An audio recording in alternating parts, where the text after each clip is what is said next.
Weekend in, weekend out, Motorsport Australia officials are making waves. From waving flags, waving cars through pit lane, or responding to a wave for help. Wave hello to new lifelong friends.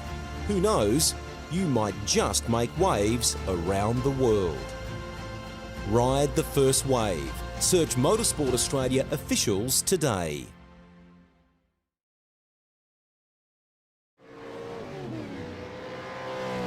And a very good evening, everybody. It's my great pleasure to welcome you to season 2024 of the Logitech G Pro Invitational Supercars A-Series. My name is Lockie Mansell. Great to be back behind the microphone for another season, but this isn't even the primary series. So high was the demand to compete in 2024 that we've had to have a preliminary competition, a 4-round qualifying series in which the top 20 drivers will earn themselves a spot on the grid. This evening I'm joined by a man whose voice will be very familiar to those of you who tuned into last year's series, Scott Rankin. Great to have you back behind the microphone, mate. Good evening to you. Yeah, Happy New Year and all the rest as well. I'm excited for this. I've been chomping at the bit. This is the exact track that we finished off 2023, and that means we sort of have a little bit of a standard to look up and down the field with, Lockie. It's going to be an interesting night worth of action. You're going to have your nerves. You're going to have your drivers down the back that have something between the bit and something to prove. And don't forget those drivers at the front as well. It's going to be a good night. And also joining us in commentary this evening, somebody who doesn't need to compete in this series because he earned automatic qualification to the Pro Invitational Series by finishing it comfortably in the top 20 in the standings last year. Normally he races for Trans-Tasman Racing, but he is behind at the microphone this evening to give us his expert analysis. Jake Burton, good evening.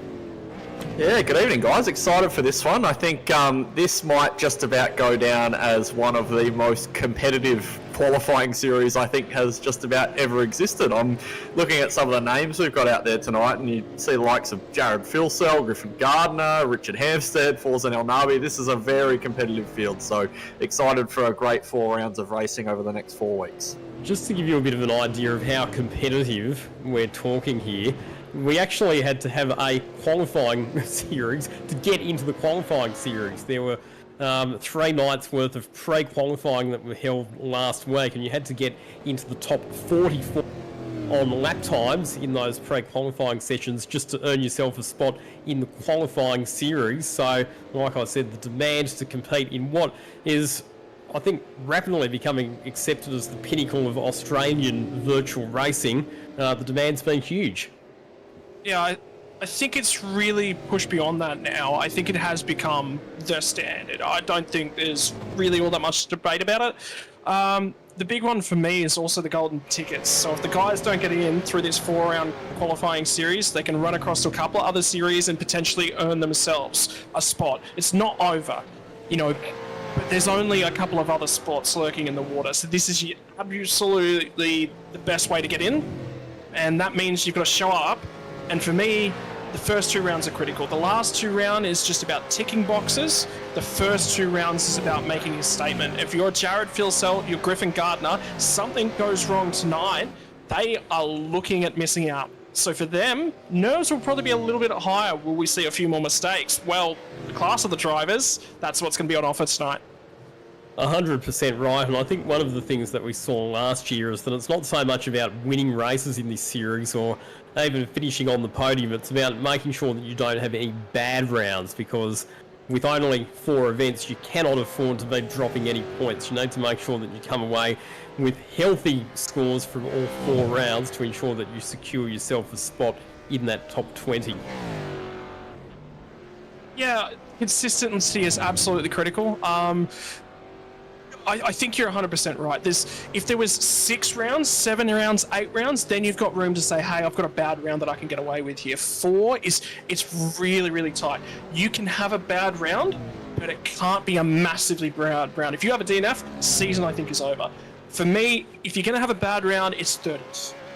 If you finish 30th at 1 round, after that top 10 all the way to the end, do not have any wiggle room. That's probably the marker that I'm looking for tonight. But don't forget, we've got stories up and down the grid as well, Lockie. For the first time ever, we've got a father and son combination. Think about the nerve levels in the Delaney household, because not only is Blake Delaney is a seasoned campaigner, he'll be sitting there and thinking, all right, I've got this, I know what I'm going to do. But he's also got to work up his youngster. Ty Delaney is making his debut at having a crack at this V8s thing. On the bigger stage. And this is a very, very young kid. I've watched him develop over the last 2 years. I've been able to witness him. And when he first climbed on, yeah, you could tell he was a rookie. He doesn't look like that anymore. You're going to see that is going to be a developing story through the qualifying series. Could you imagine if we could get both of them into the Pro Series? Just to give you a bit of an idea there, so Blake Delaney's 40, so he's not exactly old, and his son Ty Delaney, just 14 years old, so that's sensational to have the father and son combination.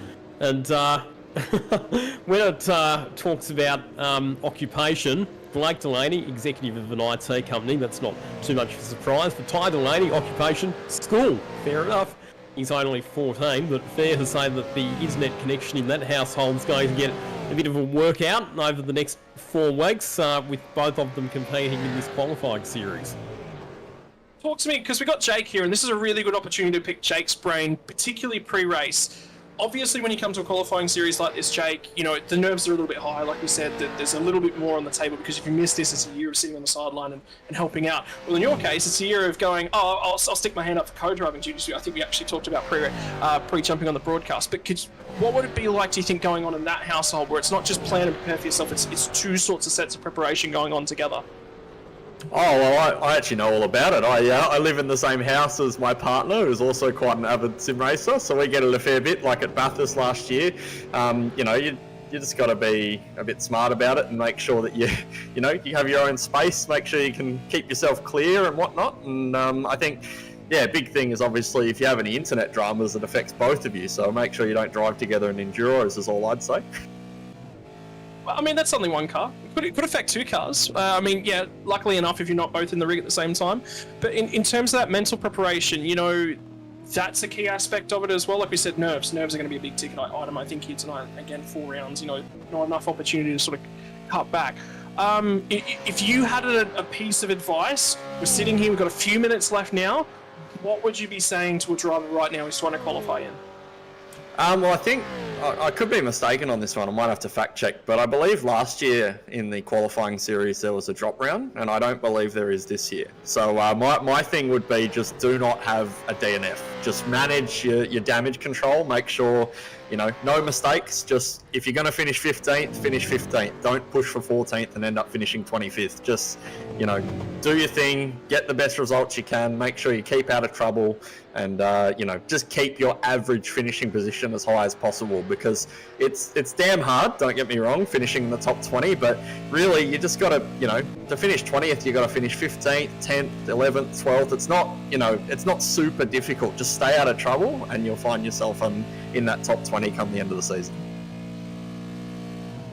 So we haven't actually spoken about the venue that we're racing at tonight yet. We are at Road Atlanta, and it's a circuit that's got a variety of different types of corners. It's got some quick direction changes through turns 2, 3 and 4, some right-angled corners through turns 6 and 7, turn 7 particularly critical, leading onto quite a long straight, and then another technical section that takes you back around to the start-finish line through turns 10, 11 and 12. From somebody who would have had experience racing here before, Jake, what's the key to performing well at this circuit? It's a bit of a silly one, and I sort of said this to the guys last night, because TTR is fortunate enough to have quite a few cars in this qualifying series, and I think the big thing is to make sure you got a car that rotates here. Making apexes at this track, it sounds very simple. It seems like the thing that we all need to do as racing drivers before you even really start is super key, because every one of the sort of tight corners on this track leads onto a pretty big traction zone, whether that be, you know, up at turn 2 at the top of the hill where you see the guys coming through now, or even the second of the right-handers down at 8 that leads onto the back straight. That one's super key, and it leads off another high load right-hander. So you need a car that rotates, and you need to almost be a little bit patient with the car and have that little bit of a slow in, fast out mentality, because those straights are worth so much at this track. Talk us through, this is a really unique opportunity as well, having another driver that's been through this sort of, talk us through a little bit of this jockeying and jostling on the opening lap sort of the qualifying, because getting a toe is very, very important, but also the right amount of toe. You don't want too much dirty air. You don't want someone that's going to check you up, so having the right person directly in front of you is key. What's the conversations that are going on through the drivers' minds at the moment as they do this nearly Formula One-esque warm-up lap to get to their qualifying run? The jockeying for position has already started. Yeah, well, the toe's enormous, Scott. Like we worked it out last night. It's about 3.5 tenths between 8 and the last corner that you can gain out of toe. Now, obviously, you lose about 1.5 tenths in the first half of the lap, where it's a lot of high aero direction changey stuff. But basically, you just need to get through that first half of the lap and make sure you've got enough margin to the car in front. Ideally, I reckon about 6 or 7 tenths, so that you get a nice pull down the back straight and can capitalise on that.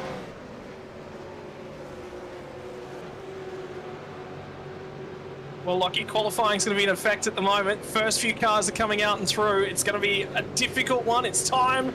If they've got anything in the bank, if they're thinking about getting it done early, is it time to lay down a banker? Is it time to just set a valid lap time off tracks? They're critical here during qualifying as well from Road Atlanta as well. That turn 3 at the crest of the hill, Lockie, she's not the easiest to make sure that you just put together a clean lap to start off with.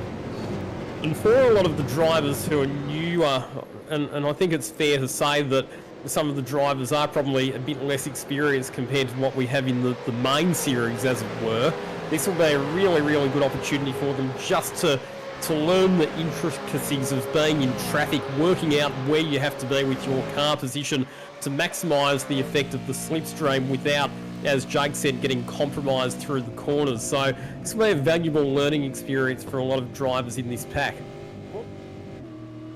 Just in front of Griffin Gardner, and Griffin Gardner was one of those key names that we were talking about. Look at the check-up that he got. There's already a couple of drivers bailing in. They've gone, yep, my first lap's invalid. I want fresh tyres. I want to have another dig at this qualifying thing as soon as I possibly can. First times are coming through on the board. That's Jared Filsell will be the first driver to drop into the 17s. That's a marker. That's a really, really good standing point and faster than any time that was laid down during the practice session as well. So that is a big, big time. And not far behind Griffin Gardner as well, 0.80. So right there and right on that limit, Lockie. And not surprised to say some of the big names of the sim racing scene, drivers who perhaps we wouldn't have expected to have found themselves having to be in this qualifying series, moving straight to the top of the order. Jared Filsell, champion outright 2 years ago, had an absolute disastrous season last year though, and has found himself having to pre-qualify. Griffin Gardner second. Job Stewart, who won the Real Life Super 3 series last year, slots into position number 3 ahead of Jake Maloney. Good to see Forza El Navi back. We saw that he was very successful during the COVID years in the sim racing scene. Had a couple of years off, but he's getting back into it a bit more seriously. You can expect him to probably improve as the season progresses as well. Well, first qualifying laps in the book. We got 34 valid lap times hit the board at the moment. And unfortunately for Ben Christensen, he's at the back end of things. Dave Kirby as well, one of the fishy drivers. There's a number of fishy drivers you'll be seeing throughout this qualifying series that'll be trying to make their way in. And we talked about already Blake Delaney, Ty Delaney. There's 3 of them. Michael Angus, another. Michael Whiting. There's a number of fishy cars that are going to be out there. And Jake, in terms of preparation, you've got to have a practice partner. If you do 5 hours worth of practice and preparation, well, that's 5 hours. You add one more teammate, that's 10 hours. Then you can compare notes. You can try different setups. How important is it about not only getting teammates out there, but the right teammates as well? They've got to be the right personalities for you to mesh with. Yeah, very, very key. I think being able to work together and create a setup that not only works as a fast setup, but also a setup that works for, each member of your team. At the end of the day, as much as we can try replicate one another's driving style, there are going to be different things. So, having the time to work out what works for you, even it might be a clicker brake bias here or there, is super, super important. That's actually another really interesting thing about this qualifying series. Obviously, Road Atlanta was the track we just came from as the last round of, the main series last year. But we're going to 3 tracks after this that are completely unknown. Like, they're really tracks that I don't think I've ever raced a V8 Supercar at in any game. So I think that'll be a really interesting, dynamic over the next couple of weeks too.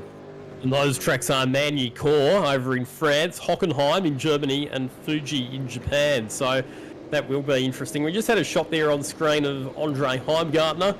A lot of people will be familiar with him as the full-time driver, or one of the full-time drivers for Brad Jones Racing in the Repco Supercars Championship. We saw that he teamed up with you, Jake, in the endurance races at Sandown and Bathurst last year. And the comment that you made to me off-air before the broadcast started was that Andre learned so much from that sim racing experience that he could apply to real-life motorsport competition, that he's actually decided to have a crack at doing the full Logitech G Pro Invitational E-Series this year. Yeah, that's it. I think Andre's words actually were that, you look at the real-life drivers who are really good in the sim, the likes of Shane Van Gisbergen, Brody Kostecki, even up to Formula 1 level, your Max Verstappens. There's got to be something in it. If all your best drivers and all your best categories in the world also are very good in the sim and do a lot of sim racing, there has to be something in it. And I think the big thing for him is just keeping his racecraft up, especially over this off-season. Supercars in real life ultimately don't actually race that often compared to a lot of other major series in the world. So seeing those green lights, doing that reaction, practicing pit entries, that's the stuff that I think will really help over a real life category. Well, look at Shane Van Gisbergen, won the Logitech G Pro Invitational Bathurst 1000 with James Scott last year.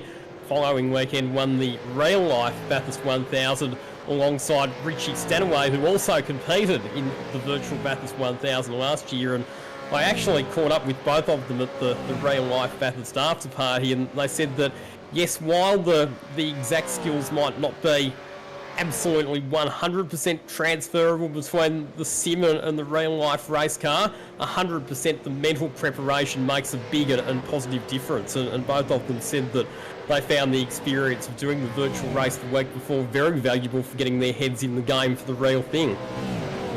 I think it's very optimised as well, Lockie. Like we have a privilege in the sim that we can throw tyres at it all day. So how close I think we get with the hours and hours of practice that we have the capacity to do, and all the sets of tyres we can throw at the car, and all the infinite easy setup changes we can make rather than sending your mechanic under the car for an hour to do it. That means I think the driving's a lot more optimised. So to compete in something like this series, Bathurst 1000, and bang out those really consistent fast laps, your focus has to be so high, and I think that certainly must help these guys.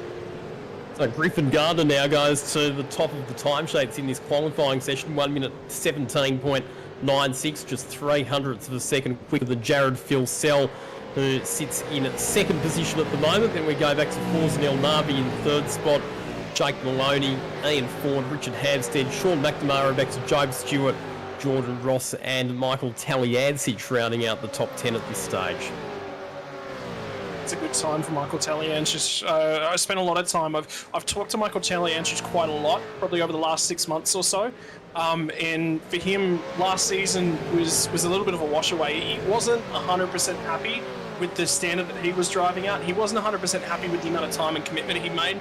The reasons for that was that he's just moved. He's just made a massive move. He started a new apprenticeship, and things are massively changing within his world. So he come away at the end of 2023 and said, I want to do something a little bit different. I want to change things up. There was a little bit of a team structure change in and around him. He went from managing a team to now, he's just another part of the Altus Esports Australia sort of network. So a little bit less weight off his shoulders means he can focus on himself a little bit more. I think that's a really, really good marker. So he qualifies. One of the biggest things that Michael Taliancic is very, very good at doing is putting together consistent races. He's very aware of when he needs to back off, lift, and just take things away. So for Tally, that's a big qualifying performance. If he starts either right there or right outside the top 10, I think that's good enough for him to qualify straight away. One of the interesting things is we've got some new timing software that gives us very accurate comparisons between drivers' sector times, and it's interesting to see that Griffin Gardner's fastest in the first and second sectors, but only 8th fastest in the sector. The fastest driver overall so far in the third sector has been Richard Hampstead, who currently sits 6th on the overall totem pole. Do you think that's going to be a car setup thing, Jake, that some people will have their cars set up to perform better in certain parts of the track compared to others?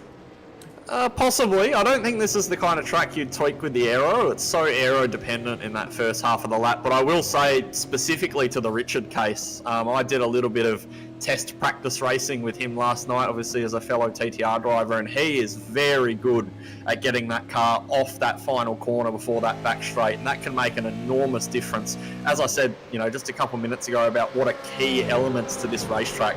Getting off that corner, getting off it with clean drive will give you heaps of straight line speed, which makes it easier for you to attack down there, also makes it easier to defend, and also just looks after the rear tyre, which makes a big difference over a race here too. Key number just come in, boys, by the way. A story I was sort of keeping half an eye on the background. The ERT drivers are struggling tonight. Matthew Bowler, had a few words with him quickly pre-stream. Wasn't a lot of confidence, wasn't feeling all that great. So I think that's sort of showing. And the other one, ex-ERT driver, I suppose is probably the correct way to say it. Bo Albert's back in the sim. Words that came out of his mouth were, when I got back in this thing, I didn't think that I'd be driving a lot of supercars when I finally got myself to sit back down and attack at the sim. For Bo, one of the problems that he had, his first qualifying attempt, he managed to get off track. So he dived straight into the pits at the end of that first lap. What happened then was when he went for his second qualifying lap, he was coming through all the traffic. In the middle of his flying lap, he was coming through all the slower traffic that had already been down pit lane, grabbed fresh tyres. We're just trying to create that hole. So he had to pull at lap 2. There was just no way for him to get lap 2 down. He's finally gone and set a time. His 24th best, but right now the nerves will be building in that camp because he's not gotten a true lap that I think he'd be happy with. Matthew Bowl is exactly the same set of circumstances. Sits 19th, a little bit better. Inside that 20, but there'll still be a lot of nerves. And Bo Albert running as a privateer. We've seen in the past that he's driven for teams like, as you mentioned, Evolution Racing Team and also the Altus Esports outfit. And he's done a fair bit of sim racing on the world stage as well, quite successfully in the off-road space, and also proven himself to be quite a handy sim racing commentator as well. Always loves to get behind the mic, does Bo Albert. See that shot in the background, was that Hampstead? Was that Hampstead that was wide out sideways?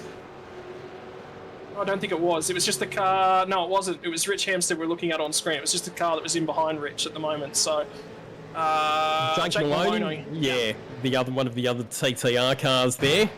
Let's check it out on the Logitech G replay. Oh, I think the problem there was he grabbed a little bit too much curb on the inside, had the right-hand wheels out across the grass. That unsettled the car and fired him out towards the curb on the outside, and he had to apply some opposite lock to gather it up. Another point that I think never really gets enough attention within sim racing, particularly behind the wheels of the supercar, and it's something I'll use the opportunity. I love having you here, by the way, Jake. I'm going to be picking your brain all night long. Qualifying versus race, it takes two very different styles of driver, and sometimes it's a different setup as well. Like you said, probably not so the case here at Road Atlanta. We probably have the setups quite close together. But all of that patience from the race trim, where you're just waiting on that throttle, any heat in the tyres is bad heat, you've got to shed it, you've got to put that away. What goes through the mind of these guys when you're trying to set that valid lap time? You go, okay, I've got 2 good lap times on the board, I'm very happy with where I am here. Let's unleash, let's throw everything at this lap, and let's see what we can, wrestle out of it. Let's pull something wild out of this lap. What does that take out of you? How do you step yourself up another level like that? I don't know if necessarily stepping yourself up another level is actually the way to go about it, Scott, to be honest. I think I got a really great piece of advice from Andrew Edwards a couple of years ago, who's the race engineer for Shane Van Gisbergen, or at least until 2024 he has been. And he said, see a lot of drivers go out there in qualifying and, try and brake later than they've ever braked before. And it's like, you've done 3 hours worth of practice sessions to this point. What makes you think that magically you're going to be able to brake later now just because it's qualifying? I think the key to qualifying well is to just execute to the point that you have in practice. If you can do equal to your best time in practice in qualifying, you've done a really, really good job. And ultimately, if that's not pole, then you probably weren't fast enough to be there anyway. I think, just executing, making sure you do the best job possible without mistakes is the key to, good qualifying. And that's the kind of thing that you see people like Jared Filsell pull out every single week. That's what's made him so good for so many years, is he can just roll up. Sure, he might have a little bit more pace than everyone else, but he does the lapping quality that he can do. And that's why he's so frequently on pole. Have a look at the lap times and the differences that are between these times as well. It's really, really tight. 0.003 of a second is what separates the two drivers that currently sit on that second row of the grid. You know what? I think this will be it. This will be probably the last. We might get one more run in terms of qualifying, Lockie. When you look up and down that grid, who's the driver that at the moment you're going, I think they're a little bit out of sequence? I think Andre Heimgartner would probably be likes me a bit higher. He's 25th at the moment. Bo Albert sitting down in 26th. I'm sure he likes me a bit further up. Just having a look at our timing order. Kurt Stenberg, 20th. You probably would have expected him to be a bit further up the order as well. So there are some that have definitely got some time to find, you would imagine, in the dying stages of this session. But as we've seen, we saw it right throughout last year, and I'm sure it'll be the case this year as well. You really only get one lap where the tyres are at their absolute peak performance. So for those drivers who have yet to post an indicative time, they are running out of time. They really have to get on with it now. Time's starting to tick away. 17 minutes have now ticked away through this session. If you're not rolling out of that pit lane now, well, you're not going to get another lap in, and the bulk of the pack is on their run out at turn number 5. Who has got time left in their car? Who is leaving time left on the table is going to start round number 1 of the qualifying series deeper than they like. We talked about Talyancic. We talked about a number of drivers up and down the field. But for the fans watching along at home, I've seen support for Zach Rattray-White, a new driver. He's not a Supercars driver. Loves his GT3 cars. Loves GT3 racing. Is very, very good at it. There's support for Vermilion Motorsports. But really, it comes down to this, fans watching along at home. If you've got support that you want to send to your driver, now might be the last opportunity before they get into race mode.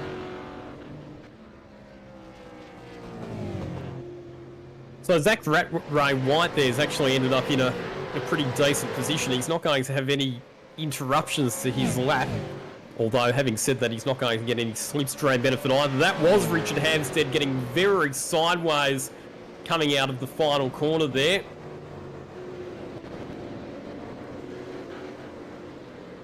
Yeah, but I think this is the pack that was their last stab there, Lockie. So I think that one actually may be okay. That was just them going, all right, we've got 2/10 to find in the last corner. Let's find it any way we possibly can, because you can throw all the risk at it. You don't really have to think about the risk aversion and trying to crawl that car back around to the pits. There's a couple guys that are still on laps here. There's guys coming out of the last sector. There's Zach Rattray-White. Anthony Visma's just in behind him on the track, I think, as well. Visma's on a cool-down lap, though. Actually, he might be on a warm-up lap. So Visma might be the last driver we'll actually see circulating at this point in time. He's sitting in 27th. There's another driver going through, Connor Nixon. Connor Nixon hasn't set a valid lap time either. He's actually not been in the server. He looks like he's having computer or sim-related issues at the moment. And if there's one thing you don't want, it's on the first night of the qualifying season, is to have sim-related hardware failures of any sort, Jake. It just throws your entire mental state right out of whack. Yeah, for a lot of people, this might also be sort of your first big race of the year as well. And coming off Christmas, like Kurt Stenberg, one of my teammates, is a really good example of that as well. Actually, he literally 3 days ago got a completely new sim racing setup, and he's been used to the old one for about 7 years. That makes an enormous difference. Imagine, you're a Supercars level competitor, and 2 days before the first round in Bathurst, you suddenly have a different master cylinder, a different steering rack. It just would totally feel alien. So those kind of things are definitely a consideration. So does that then become, for Senny, does that change things just a little bit? You go 20th in qualifying, okay, this is my first real time putting reps into this rig. We take that and we say that's actually quite good. If that's our starting point, we can go forwards from here. Yeah, that's right. It can only get better, right? If you've doing your first couple hours of a totally new sim, you've got 4 rounds, you're going to get better every single round. It's just a matter of not making mistakes. Like I said before, make the most of your bad rounds. That's what you see the likes of Madison Down do last season, which is why you saw him win, is he just made the most of the bad rounds so much better than anyone else out there. So I think, that's the key to any of these series, is just make sure that your bad rounds aren't all that bad. Well, I've just had confirmation. The guys that are sitting with Connor Nixon, by the way, just messaged me and said, yep, hardware failures. It wasn't a sim-related issue. It was a mouse-related issue. He couldn't get in the car. He couldn't get in the session. So it wasn't actually anything related to the sim. It was actually being able to connect to the server was a problem. Gets a lap in, gets a second lap in and improves slightly. You'll still be deep in the pack, you'll still be from the back few rows, and finally these guys in this big pack, I think their best laps are behind them, but the final laps are being run, the final markers of qualifying for the first time this season. Lockie, oh, it's drama time. It's about to be time for a practice start. Who's going to put a practice start together in this pit lane? It's critical, you know. Yeah, and for a lot of the drivers in this series, they may not have had that much experience getting cars off the line, so doing practice starts, if you get that opportunity, might prove to be a pretty handy thing to do. Just waiting on the final drivers to complete their laps. How good Sean McNamara as well. Another driver that's been around, that's been a part of everything. He's back. He's having another crack again this year. He's not waving the white flag just yet. And to be honest, Sean's just a lovely, lovely guy. He's got time for everyone. You know, he's got time for all of his guys over there, sponsored by, you know, the Racecraft guys and John Lee out of the western side of the country. And he gives a lot of support, and, you know, I love Sean. I've always got time of day for Sean. Jake, I imagine there's probably a few guys that aren't even in that 9.5 Sim Sports team that like Sean McNamara. Yeah, well, Sean actually plays quite a big part in the series management as well. A lot of the spreadsheets and behind the scenes stuff that you see the guys put together here, Sean has quite a bit to do with. So yeah, you're right. Very likeable guy, but I think Lockie might be ecking to get through with these results.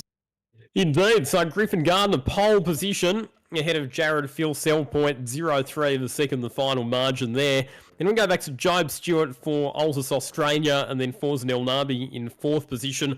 Good to see Forzen back in the sim racing scene. Jake Maloney is next ahead of Ian Ford. 6 different teams represented in the top 6 positions. And then it's Richard Havstead, Sean McNamara, Jordan Ross, and Michael Taliansich rounding out the top 10. Yep, from there we're going to throw it back to Seth Brown and P number 11 on the 6th row of the grid off alongside of Jacob O'Reilly. Scott Gamble and Hayden Veld will be making up row number 7 before we'll throw it back to Tara Sorono and Josh Thomas on row number 8. Zach Rattray White, the GT3 specialist, is back there off alongside of Brady Baldwin. There's a lot of support for Brady Baldwin, and then it's going to be Mr. Borg out of the Trans-Tasman Racing team off alongside of Andre Heimgartner, and Ken Latter and Matty Bowler round out row number 12. We go back to Daniel Hall out of 25th position. Kurt Stenberg 26th, a bit further back than where he'd like to be. Anthony Visma next back to Riley Bilson. Bo Albert in 29th position, and then Michael Angus. Back to Zach Vlasblom out of position 31. Brody Sentence, Sebastian Vardell, Craig Schultz, Andre Youssef, and Michael Whiting in position 36. And finally, we'll throw it over the page one more time. It's going to be Jordan Sabaris, the privateer, off alongside of Damian Johnson for Synergy Sim Racing. David Kirby in 39th, off alongside of Ty Delaney, the 2 stablemates for Fishing Motorsport. Chad Lewis for ERT will be a little bit disappointed with that qualifying run, so will Colin Nixon all the way back in 41st and 42nd, before Tyson Broad for Drop Bear Motorsports and Ben Christensen in 43rd and 44th. And finally, that is your safety car and race control crew that fill up the back few rows of the grid. They're there, so if we need it, the safety car's on standby. And a number of minutes sitting here before we jumping into this one. Do we have time for a quick chat with Griffin Gardner? We'll see if he's available.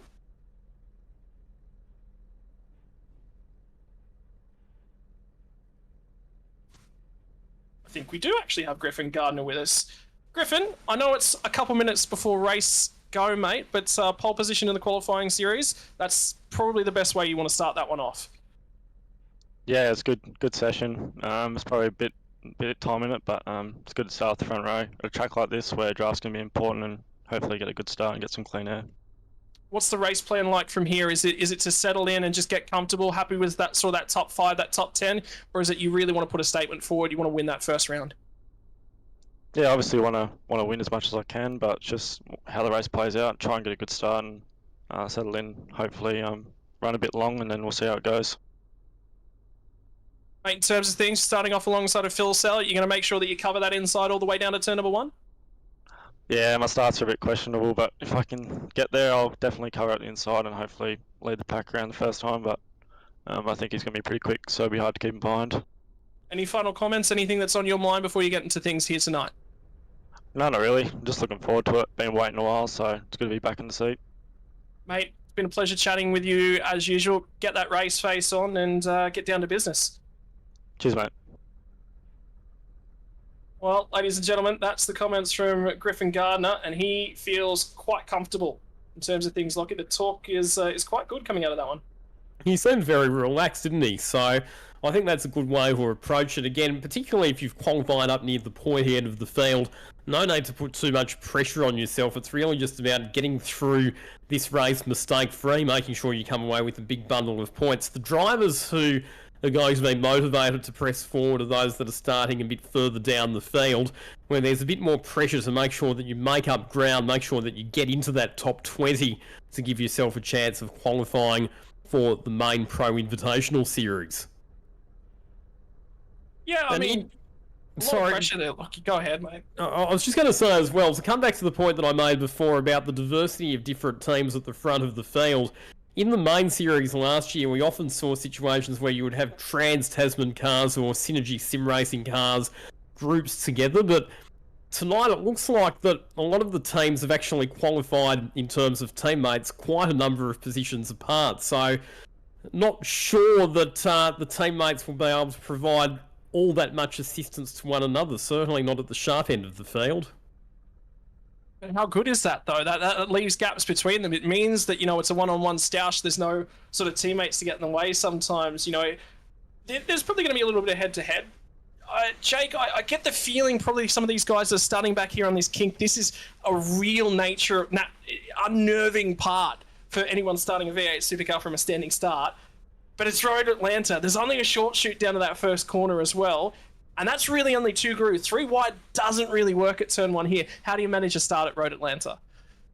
I think it's just staying out of trouble, mate. Like, even if you look at last year, we had a bit of a drama going into turn 1 between James Scott and Ethan Grigg-Galt, and that really hurt both of their races. That took them both out of contention, really, of winning that race. So I think, there's not a lot of runoff here. It gets really tight by the time we get on down to turn 3 at the top of the hill. So I think really just getting in line, staying out of trouble.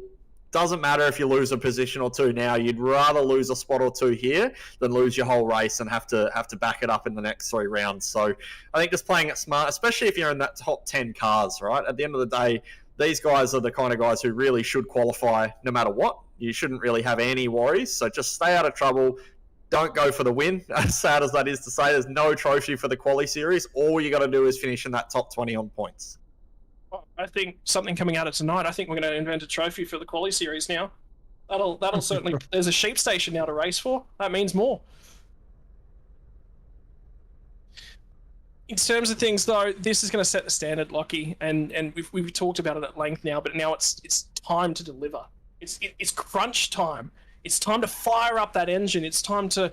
We've been through all of this sort of stuff now. Quality's out of the way. If you've had a good quality, great. You're feeling confident. If you had a bad quality, forget it. If you're thinking about qualifying when you get down to that first corner, you're not thinking race mode. No, exactly right. Having a look at the weather conditions, so pretty much perfect conditions. 24 degrees, the track temperature, 18 degrees, the ambient temperature, 53% humidity, clear conditions, winds only travelling at 10 kilometres an hour, so the weather conditions pretty much perfect. It's not too hot, so that's not going to put too much extra pressure on the tyres in terms of degradation, but in saying that, this will still be a race where tyre management will be a factor. You've obviously got all of those quick direction changes that do put a bit of pressure on the tyres.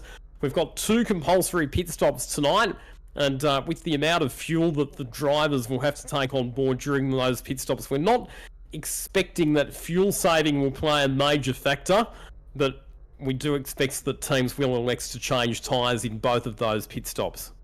Yeah, so we've got 2 minutes and 20 seconds worth of chatting at the moment. Let's talk a little bit of race strategy, because this is sort of where you make your bread and butter in sort of the real world things. You're a little bit of a data analyst. You're a data monkey. I do data, but it's not as this in depth. I'm terrible with race numbers. I'm good with the real world stuff, but this sort of stuff is not all that great. Jake, 49 laps here, 111 litres to the maximum tank size. What are the drivers thinking about and trying to do in terms of their race strategy? Well, it's a bit over 3 litres a lap you're going to be burning here, so a bit of quick math will tell you that's about 150, 160 odd litres to complete this race, and obviously the guys get 112 litres in the tank to start, so we're going to have to do a minimum 2 pit stops here, and really you need about 20 litres per pit stop to cover the tyre change, and the tyre change is almost always worth it in iRacing in the supercar because it's about 8 seconds and the gain is enormous. So yeah, as Lockie said, it's sort of going to be 2 20 to 23 litre pit stops, so we're not really gaining a lot by saving fuel. But with that being said, one usually holds hands with the other. So if you can save some fuel, drive a little bit smarter earlier in these stints, it actually, looks after the tyre as well. So with that, you can then, explore options of going a little bit longer in your stints maybe, which will give you a gain later in the race. But it's really going to be a matter of who you're around and folding your strategy that way that I think is going to make a big difference in this one. Interesting as well to say that Michael Talyancic has not made the grid, so not sure if there's some sort of hardware or internet connectivity issue for him, but at the moment, grid position number 10 is vacant. There we go, he's just slotted into position, so he had us a bit nervous there, Michael Talyancic, but he has now appeared on the grid, so Michael Talyancic will take the start. We are counting down to the first of our 4-round qualifying series for the Logitech G Pro Invitational A Series. 49 laps the distance, 2 compulsory pit stops. Griffin Gardner on pole position. Jared Filsell, champion from 2 years ago, also starting on the front row of the grid as we get set for a race start. We are in the hands of the starters. 5 lights, drivers concentrating, lights out. The Logitech G Pro Invitational qualifying A Series is underway. A good start from pole position by Griffin Gardner. He was talking about the start potentially being a weakness, but he's made a beautiful one there. Just the right amount of throttle, and he will lead them through turn number 1 ahead of Jared Filsell. Job Stewart in the Altus Australia car slots into position number 3, just ahead of Jake Maloney.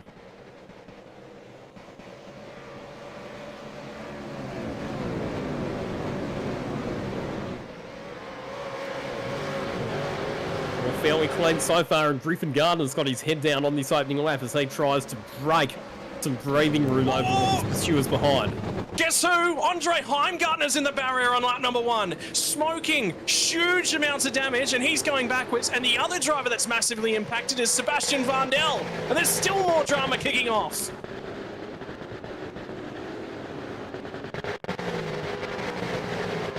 My word, Lockie, what an opening lap. It didn't take long for all that drama, all that build up to really start to come to blows. And it's Andre Heimgartner. Jake, I mean, he'd be crippled. He'd be cruel. We were talking about consistency, and that's an engine on lap number 1. Yeah, that hurts. I know Andre's put a lot of work into this round, so he'll be gutted with that. Yeah, we'll have to see how the stewards come down on that. It didn't look too nice, is all I'll say. But yeah, gutting for Andre. There's a number of it's 2 incidents, 2 separate incidents are under investigation from lap number 1, by the way. So it's not all. Actually, there's 3. There's 3 incidents that have been noted.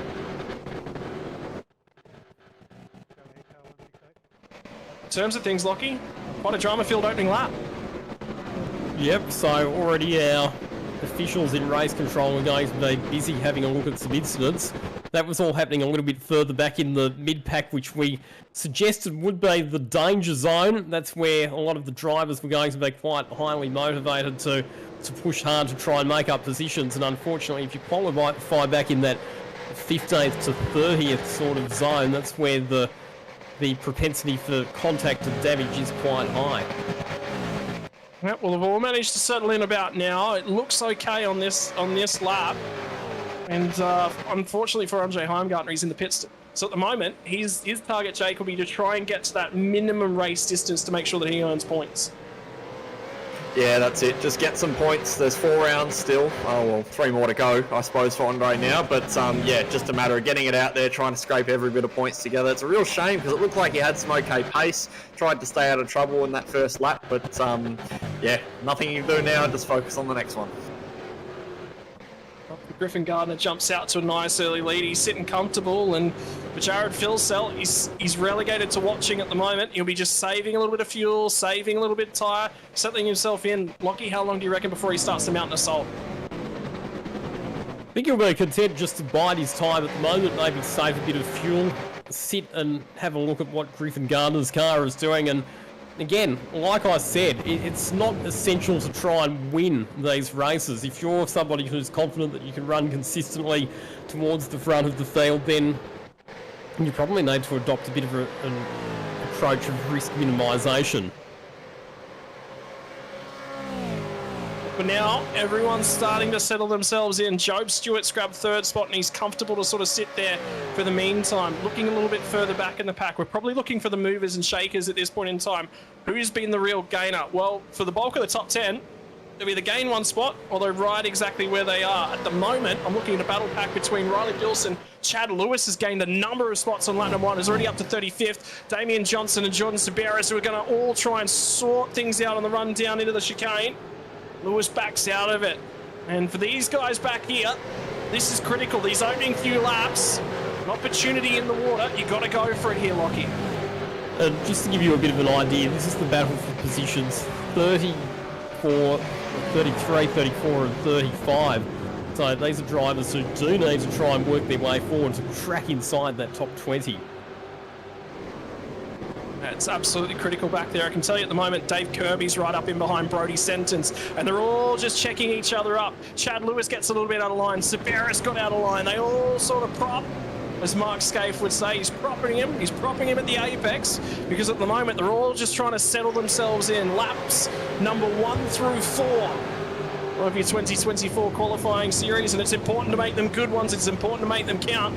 And for these guys back here, they've got to be on the offensive. There's no point being on the defensive early in the qualifying series. And coming out of the second part of that chicane, the corner that we describe as turn 10B, that seems to be a turn where it can be really easy to excite the rear tyres, particularly if you take too much curb on the inside. So that's something the drivers are going to have to be mindful of as we see some more side-by-side action here, heading down into the braking zone for turn 10.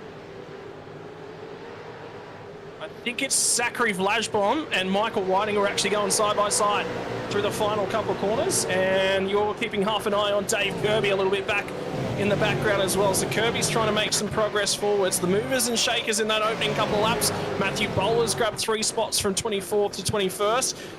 Stenberger's grabbed 3 spots, 26th to 23rd. Someone's lost a couple spots. It was Borg. It was one of those drivers. Aaron Borg dropped 3 spots on that opening lap.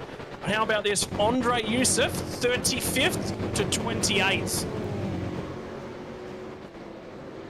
Yeah, that's a good net gain for him. So he's obviously one of the drivers who was able to capitalise on some of the drama that happened earlier on. And by the looks of it, Andre Heimgartner's now out of the race altogether. Looks like his night's done in car number 8. That's a great shame for him and a pretty severe blow to his points tally in this qualifying series as well.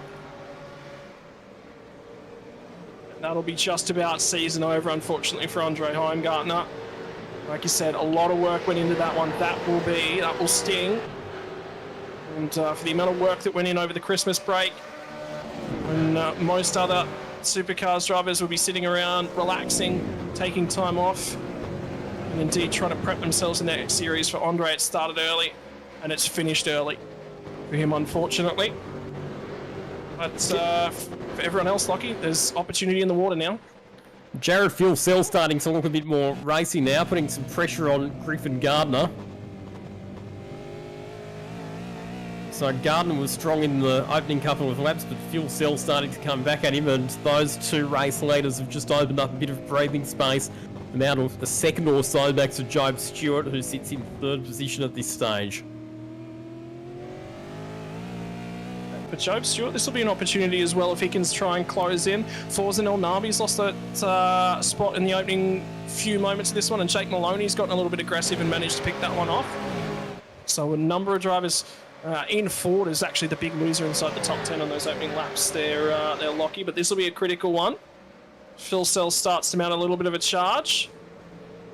Whether or not Gardner's might be conserving a little bit, a big slide for Fuel-Cell. That's heating those tyres, and there was something I heard from Madison Down late last year, Jake. It was quite critical, as he said, once you get tyre heat into these tyres, it never ever gets out of them. How are these drivers managing their tyre temperatures?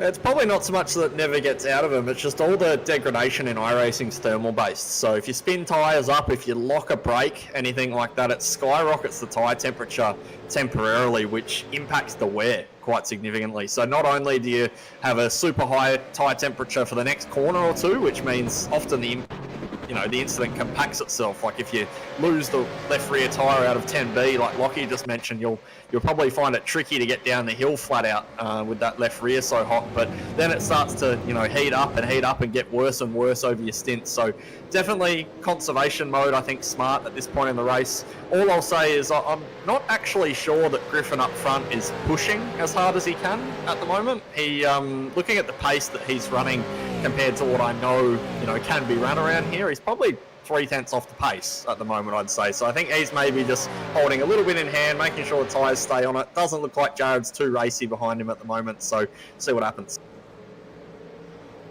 In terms of pit stops and when we expect them to take place, Jake, so if you divide the race up into thirds, that means that you're going to be stopping on about lap 16 or 17 for your first pit stop, and somewhere around lap 32, 33, 34 for your second pit stop. Do you think that's the way most drivers will approach the race, or do you think there might be some that choose to stop a bit earlier to try and get an undercut? I think it'll come down to who you're racing. I think at the front, these top sort of 6 or 7 guys, I don't think you'll see anything too drastic. Maybe a lap here or there just to get a subtle advantage over whoever you're racing. Typically, the overcut's quite strong here, so you'll get quite a big gain from an undercut for maybe a lap or two, but then you'll be punished for the whole stint if you opt for that option. So overcut's usually the better option, but again, it totally depends who you're racing. If you're in the boots of somebody who maybe qualified a little bit averagely, is behind a lot of cars that they shouldn't be behind, then maybe you consider a big undercut, get clear and know that even with the more worn tyres later into the stint, you'll still be able to keep a margin.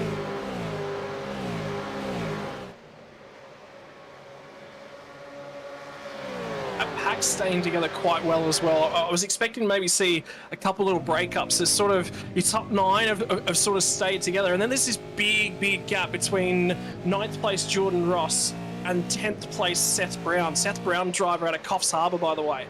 That's up near my hometown. There's actually a couple of drivers from the north coast of New South Wales. Kurt Stenberg, sorry, that's Perth. My apologies. Adam Briggs is also out of Lismore. As well, Seth Brown out of Coffs Harbour. So a couple of drivers up and down north coast. And I don't know if you've seen the data that we're collecting this year, Jake Burton, but we've asked the drivers to tell us which favourite fast food was on there. We're actually expecting when we get to the Pro Series time, and we're going to see drivers, going to compare and contrast drivers based upon their fast food selections. So you reckon that goes into race preparations a little bit? Possibly. There's the old esports diet, which is reflected quite strongly in this spreadsheet that we've been given here. I don't see a lot of healthy stuff other than that from Bo Albert. So, but yeah, it's always interesting to see. I think there's a little bit of a gain in eating healthy and doing well in the sim as well, being mentally all on top of things. But not sure how big of an impact it's making on this race though. In terms of things, field starts to settle itself down. Seth Brown actually is about to come under a big assault as they run down the hill at the moment. Jacob O'Reilly's about to go by him. That's in the background of that shot. O'Reilly's got the spot before they even get down to the chicane, and Taliancic is now going to be sitting right in behind his Altus Esports Australia teammate, and Scott Gamble's right there as well. So it's going to be a 4-car battle pack, and this one is for the last spot inside the top 10. And we might be 9 laps into this race. But this is where the action's starting to heat up. From then, it's back to 16th place is Borgie, who's the next sort of car. We've got a little battle pack forming in and around him.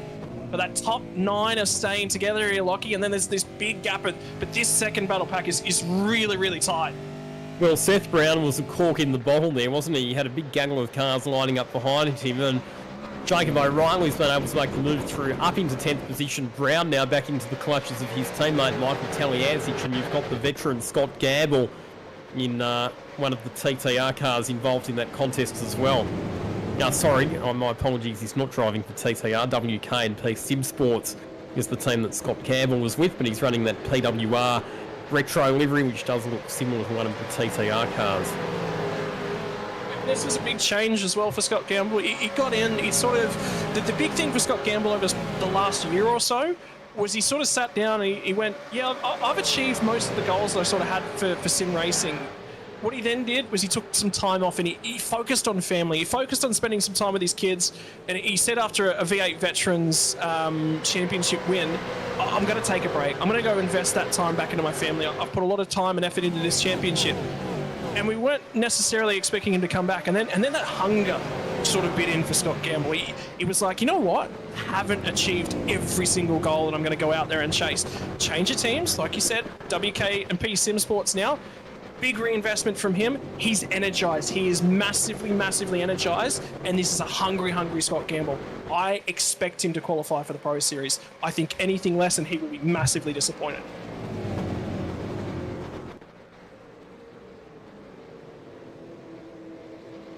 So even despite that big accident that we had on lap number 1, we haven't had an appearance from the safety car yet. One of the things that we saw last year in the Supercars Pro A-Series is that safety cars, sometimes you would get none of them at events, sometimes you would get quite a few of them. It would just depend on the circuit and the number of incidents that we got. But one thing that never changed is that when we did get a safety car, it massively impacted upon and jumbled up the race strategy, and we saw races won and lost on people deciding to pit or not pit under safety car conditions. And one of the rules that's changed this year was that you're not allowed to do back-to-back pit stops. So one of the things that we saw last year is there were a couple of rounds where drivers were able to do back-to-back pit stops. So if it was a race with 2 compulsory pit stops and the safety car came out around the middle of the race, we saw drivers doing 1 pit stop, going out, doing 1 lap, coming straight back in and completing their second pit stop.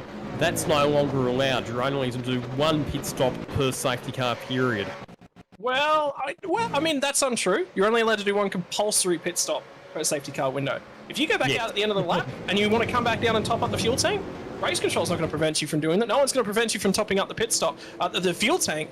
And if you're the last car in the chain, you know, take an advantage. Take any advantage you possibly can. Getting an extra litre, 1.5 litres, 2 litres worth of fuel on board is a big, big thing.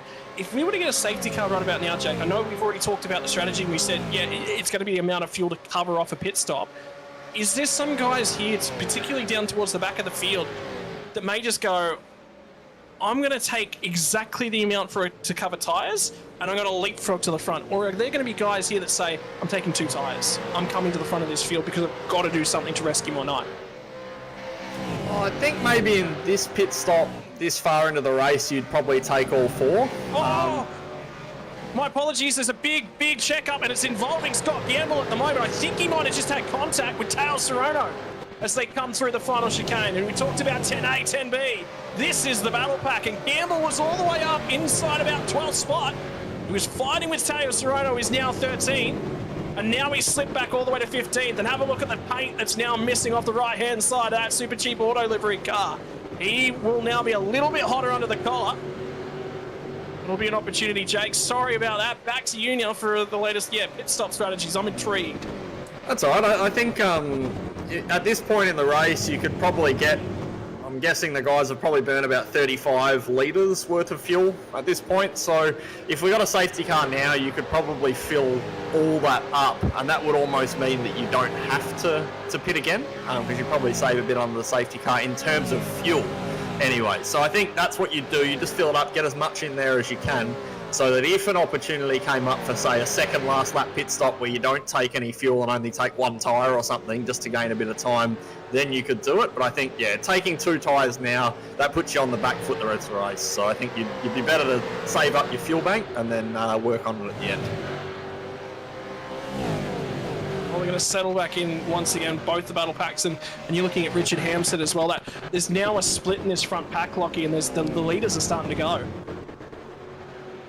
Yeah, so what we've seen in the last couple of laps is the top 4 cars have all managed to break away. So Gardner, Fuel Cell, Stewart and Maloney have all pulled out. In fact, it's really the top 3. It's actually a gap of a bit over a second and a half from Job Stewart in 3rd position back to Jake Maloney in 4th spot. Don't count Job Stewart out of this. We've been talking about Griffin Gardner and Jared Fuel Cell, but Job Stewart sticking right with them. And we know that Job very accomplished real-life racer, champion, as I mentioned, in the Dunlop Super 3 series last year, going to step up to Super 2 for 2024, but he's pretty handy in the sim rig as well, and he is right with our 2 race leaders.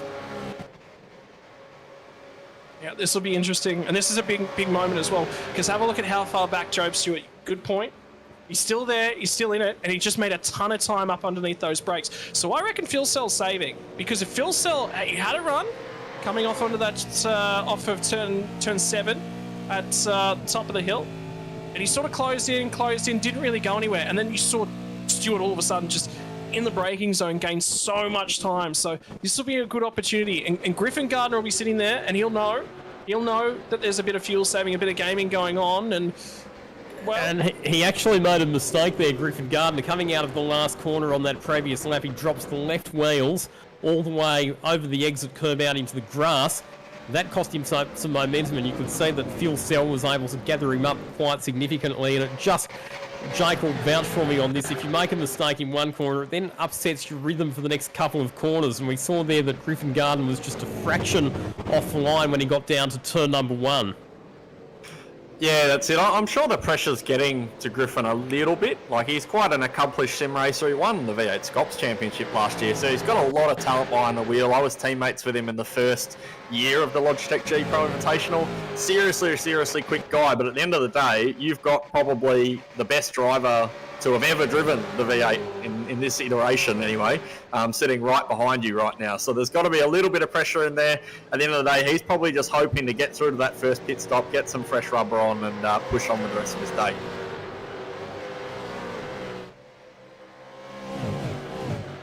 in terms of things at the moment, Lockie, as well, we're starting to push on to probably a little bit of a critical window. We're right on that third of a race distance right about now. So pit stops could be in the offering. And I'm just wondering if some of those guys down the back may be thinking about it. I'm wondering if we haven't actually seen a couple guys already come into the lane already. Bo Albert has pit. He pit on lap number 10. Brady Baldwin just pit on the most recent lap. And Andre Yusuf, he also pit at the end of lap 10, came out on lap number 11. So there's 3 drivers there deep in the pack going for an aggressive undercut. Indeed, so starting to see a few different strategies playing out, and we've just seen Zach Ray White coming into the pits as well at the end of lap 15. Just interesting to say that on this lap, it was actually Jared Filsell who was making a couple of small mistakes.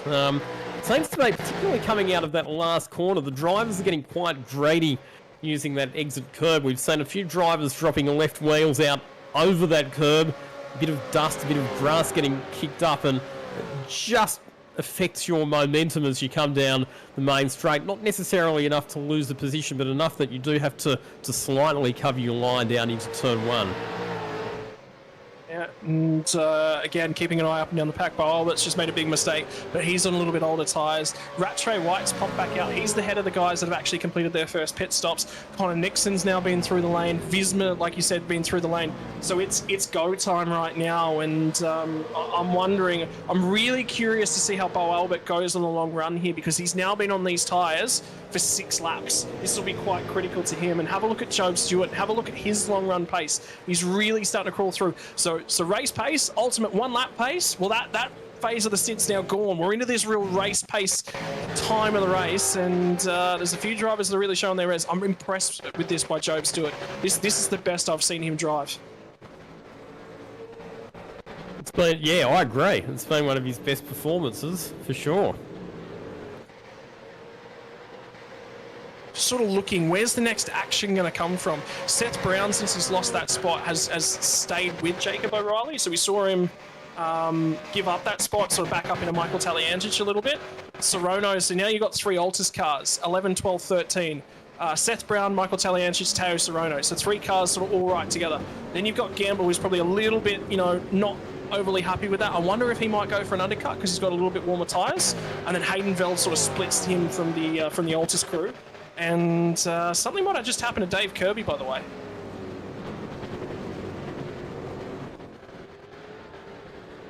It was turn 1 this lap. Turn 1 this lap. So that might be worth seeing if we can try and pick up a replay of.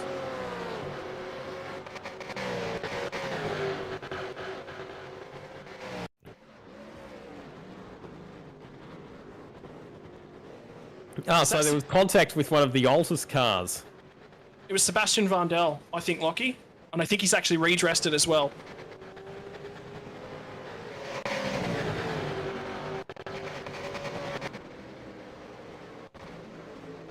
Back to our lead pack, and interesting to say that Jake Maloney has now caught up as well. So we've now got the top 4 all running nose to tail. Sorry, that's not Jake Maloney. No, my apologies. Sorry, yeah, so he's a lap down. He's just come out of the pit lane on fresh tyres, so this will be a good opportunity to see if well, he's got to be aggressive because he needs to make the most of this lap. Have a look at the bump drafting now going on. Phil Sell's pushing Griffin Gardner, so he might be in this lap.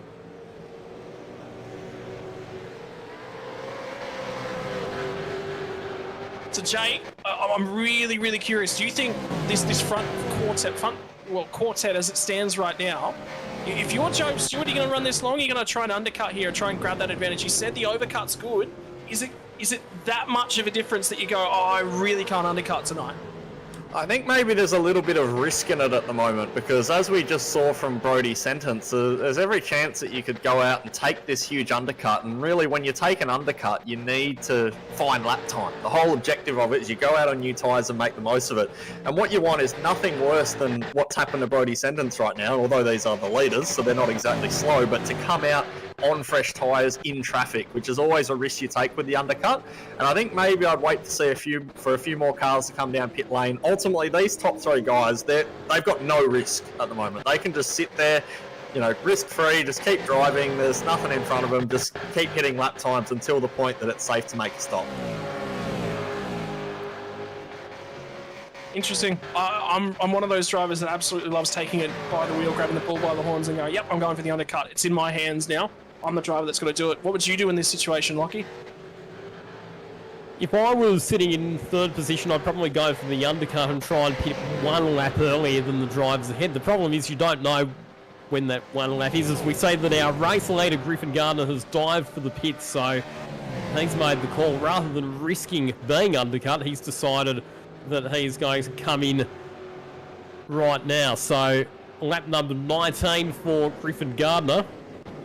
Interesting to say that out of all the drivers that have taken pit stops so far, within about 2 or 3 seconds, most of the pit stop times are very, very similar. So that pretty much validates what Jake Burton was explaining before, where it's not really about how much fuel you put in the car, it's more about the time it takes to change the tyres and the amount of fuel you put in to cover the tyre change. And I think that's going to be a pretty common story right through the evening. I spotted something. I think I found the trigger for that pit stop by Griffin Gardner. Jake Maloney picked the last time by, as did Richard Hampstead. So both of those guys pulled the trigger on potentially getting an undercut. If the problem that the lead pack had at that point in time, Lockie, was if they went another lap, they were at risk of being undercut by Jake Maloney and Richard Hampstead. If you have a look right now where they pop back out, for Griffin Gardner, he's only about 1.5 seconds up the road. So one more lap, he actually would have been overtaken by the undercut. He didn't have a choice. I'm curious now whether Phil Sell and Stewart go long because they go, yep, I'm going to be undercut, but I'm going to be quick in that back section of this stint. These guys are going to fall off. It's risky, big risk, but so is that undercut. We've already talked about strategies going both ways. These guys are going on. This is opening this strategy up massively, and someone else that's going with them is Josh Thomas as well. He's the other car not to a pit. So, yeah, interesting that these drivers are choosing to run a bit longer, and it is a bit of a risk because if they run too long and they let their tyres wear out and the drivers behind start doing faster lap times, then it could make them vulnerable a bit later on. Conversely, it means that they'll have fewer laps that they'll need to run on their next set of tyres, as we say that Josh Thomas has now decided to come in, but our 2 leaders, Phil Sell and Stewart, are continuing on. Another question mark about where you pit. The other thing that guys sitting along at home won't necessarily know here, Jake, is when you start this race, 111 litres worth of fuel on the board. When you come back in for this second pit stop, you're only adding 20. So if you say, over this first stint, we've burned 60 litres worth of fuel before we pit at the end of lap 20, well, we've got 51 still on the board, another 20, back up to 71. So that first stint in terms of tyres is probably the hardest on it, would you say, Jake? Yeah, typically in a race like this, you're always going to run heavier at the start of the race. We're going to see both of these guys come down pit lane now, perhaps unsurprisingly, because the thing that I was also thinking about is the risk that you have by going too long now is with that rule change. If you get a safety car, these guys can take one stop and that's it, while all the other guys will have taken another one and have enough fuel to get home. So I think pretty smart by these guys to come down the lane now. Just watch for that undercut.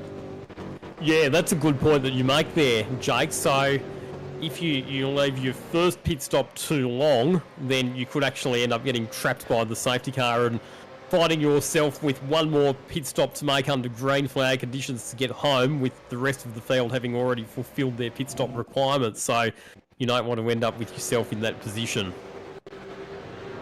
In terms of safety car fuel numbers as well around here, Jake, what are you saving under a safety car? So you said it was, what, 49 litres we had to add or so to get home throughout the course of the night. If we say 3 laps under a safety car period, 4 laps under a safety car period, what does that chomp out of the fuel bill you've got to pay?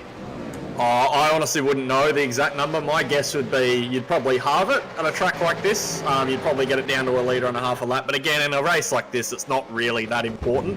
Interestingly, though, Maloney has come out in front of Phil Sell, as has Job Stewart. So this is a disaster for Phil Sell in terms of winning this race, because this overcut is going to be hurt by the fact that he now has Jake Maloney in front of him.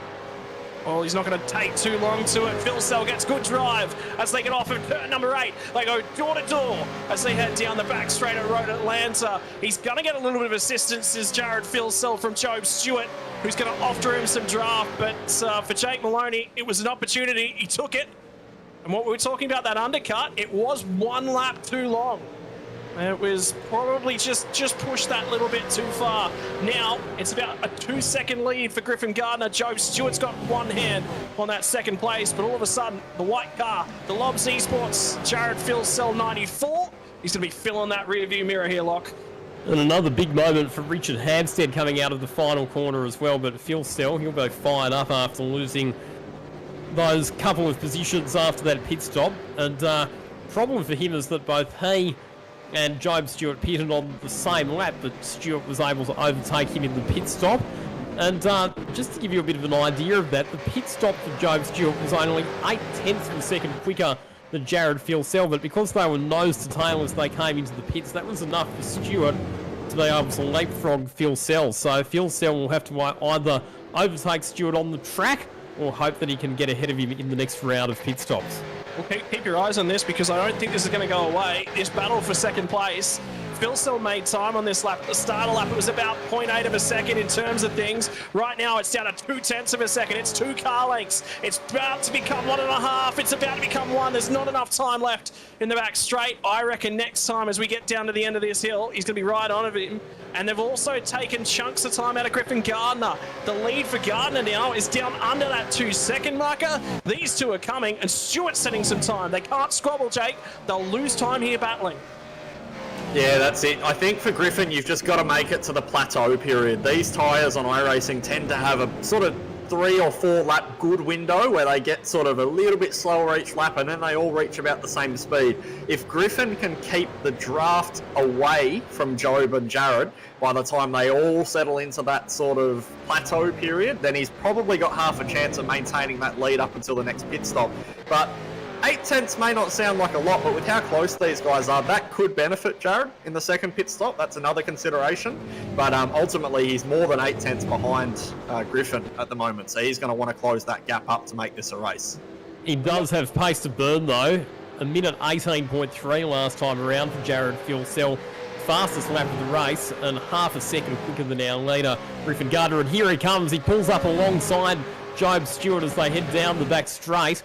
And this is a carbon copy of the move that we saw, or the battle that we saw a couple of laps ago. And he had so much momentum that he gets the move done by the time they get to the braking zone for turn 10A. And he is up into second position, is Jared Phil Sell. Yep, it's a job done on that one. I'm just having a look up and down the field again. There's one more driver who's yet to make his pit stop at this point in time, Lockie. That's Jordan Saberis. He's sitting in 10th place at the moment, so he's obviously going to drop massively out. But the problem for Saberis is, well, I'm stuck in a hole. I'm damned if I do, I'm damned if I don't. So let's try something. Oh, he's actually had a huge moment on the way into pit lane and slapped the barrier as well. So unfortunately for Jordan Saberis, that one's actually not going all that well. I was about to make the point that by running along, what he would have been hoping for is to do 2 late pit stops, maybe hope that there's a late race safety car and then he'll have fresher tyres than everybody else. But unfortunately, as a result of that damage that he would have sustained on the way into the pit lane, that is not going to work out as far as that strategy is concerned. So, Jared Filsell, he's made the move through on Job Stewart. He took another 0.3 of a second out of Griffin Gardner on the previous lap. He's now got clear track to work with, and the margin to Griffin Gardner is down to 1.5 seconds. So I think we can expect to see pretty fired up Jared Filsell in this stint. He'll be looking to get up to the back of Griffin Gardner before the next round of pit stops, so that then they can use strategy to try and leapfrog their way ahead of the number 93 car. Like having you here, by the way, Jake, and I'm going to pick your brain again.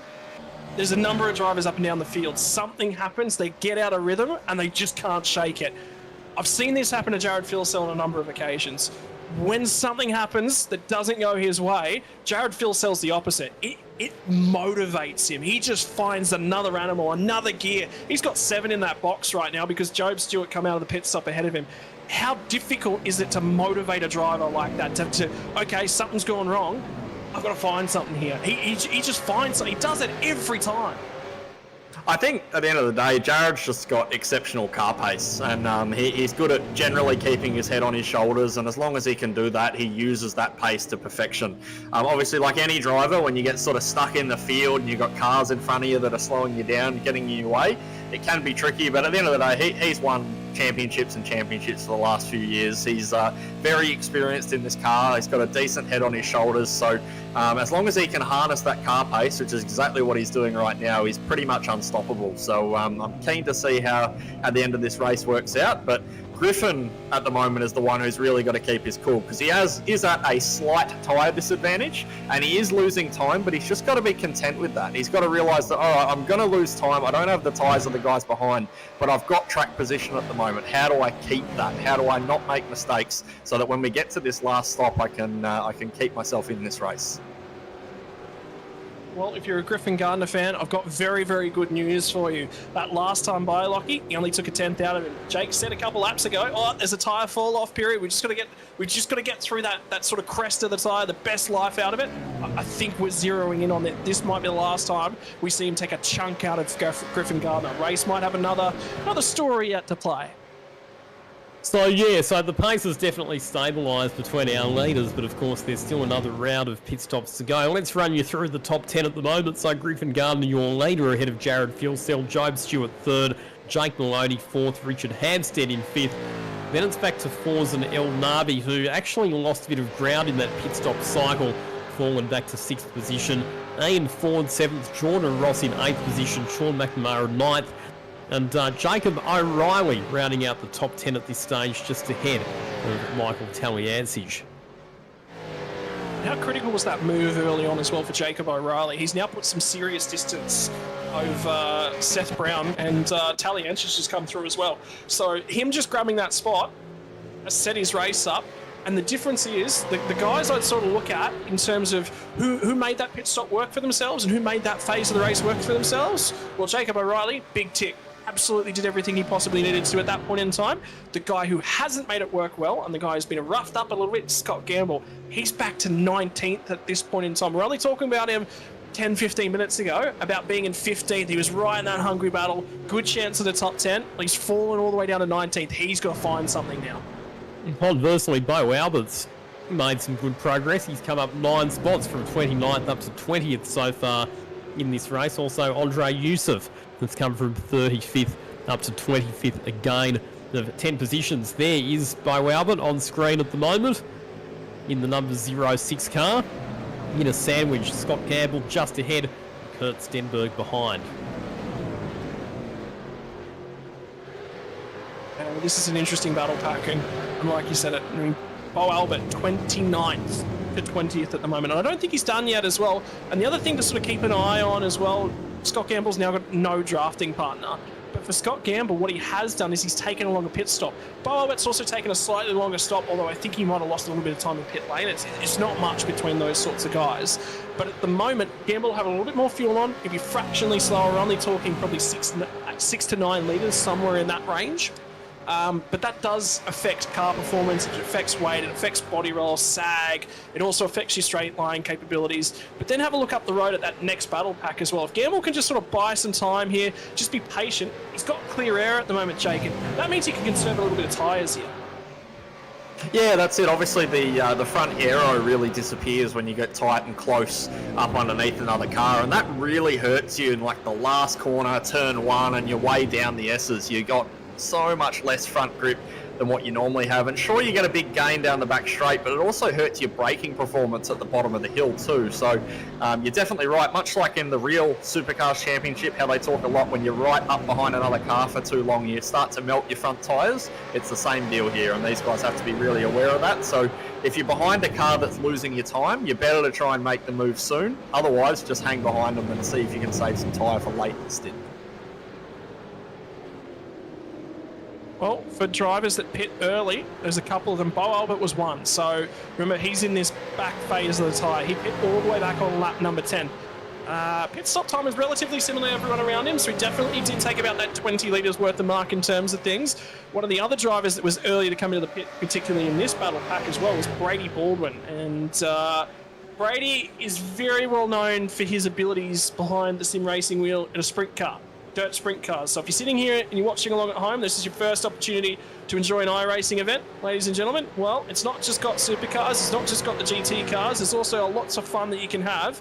Bo Albert's one of those guys who's very, very good on the dirt road side of things, so rallycross, stadium trucks, those sorts of things. We've got a few drivers in the Australian sim world that are very, very good at sliding cars around corner, and Brady Baldwin's one of those. He actually went to America last year to be a wrencher on a sprint car over in the States, and he spent, I think, about 3 months over there learning as much as he possibly could about a sprint car.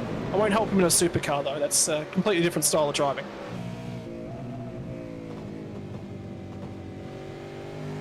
Still probably teaches you a bit about car control and throttle control in particular. So you're right, the skills are not directly transferable, but it's all experience, I suppose, and good practice for learning how to deal with the different feedback you get from a sim rig.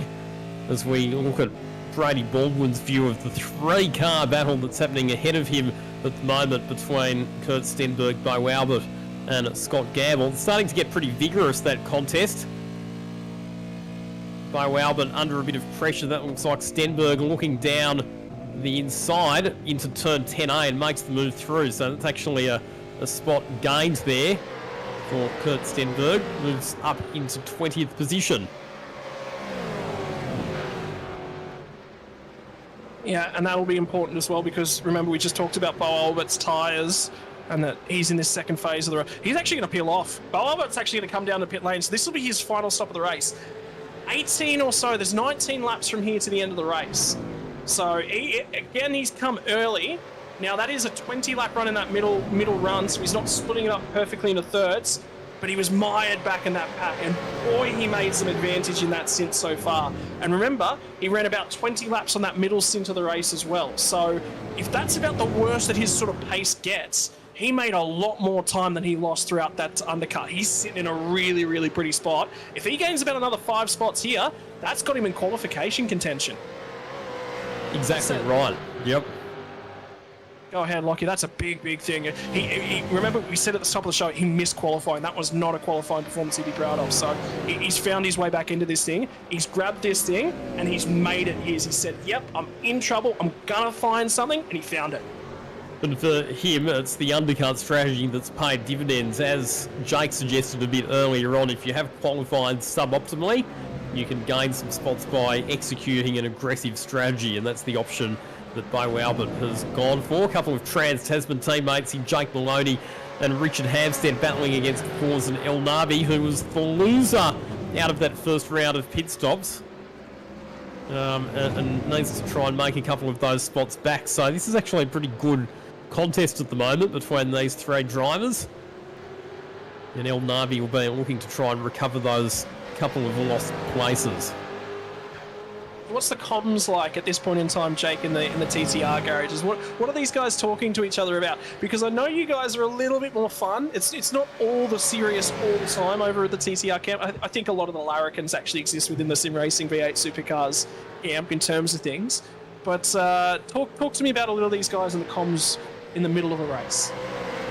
I think at this point in the race, everyone's pretty settled down, with the exception of Maloney and Richard.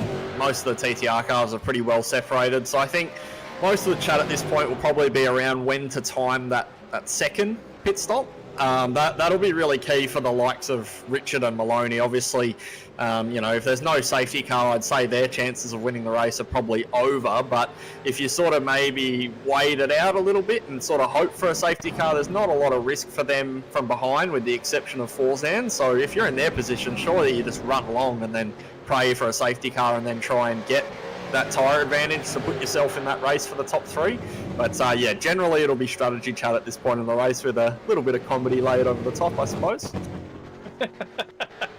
Is there much laughing that goes on within you guys? Because you guys have been racing with each other for years and years and years. You know each other exceptionally well. I guarantee that you've all met each other in person at this point. So it's not as if it's just a relationship that's online alone, but comradeship, talking to each other. It's very, very important to keeping focus up as well.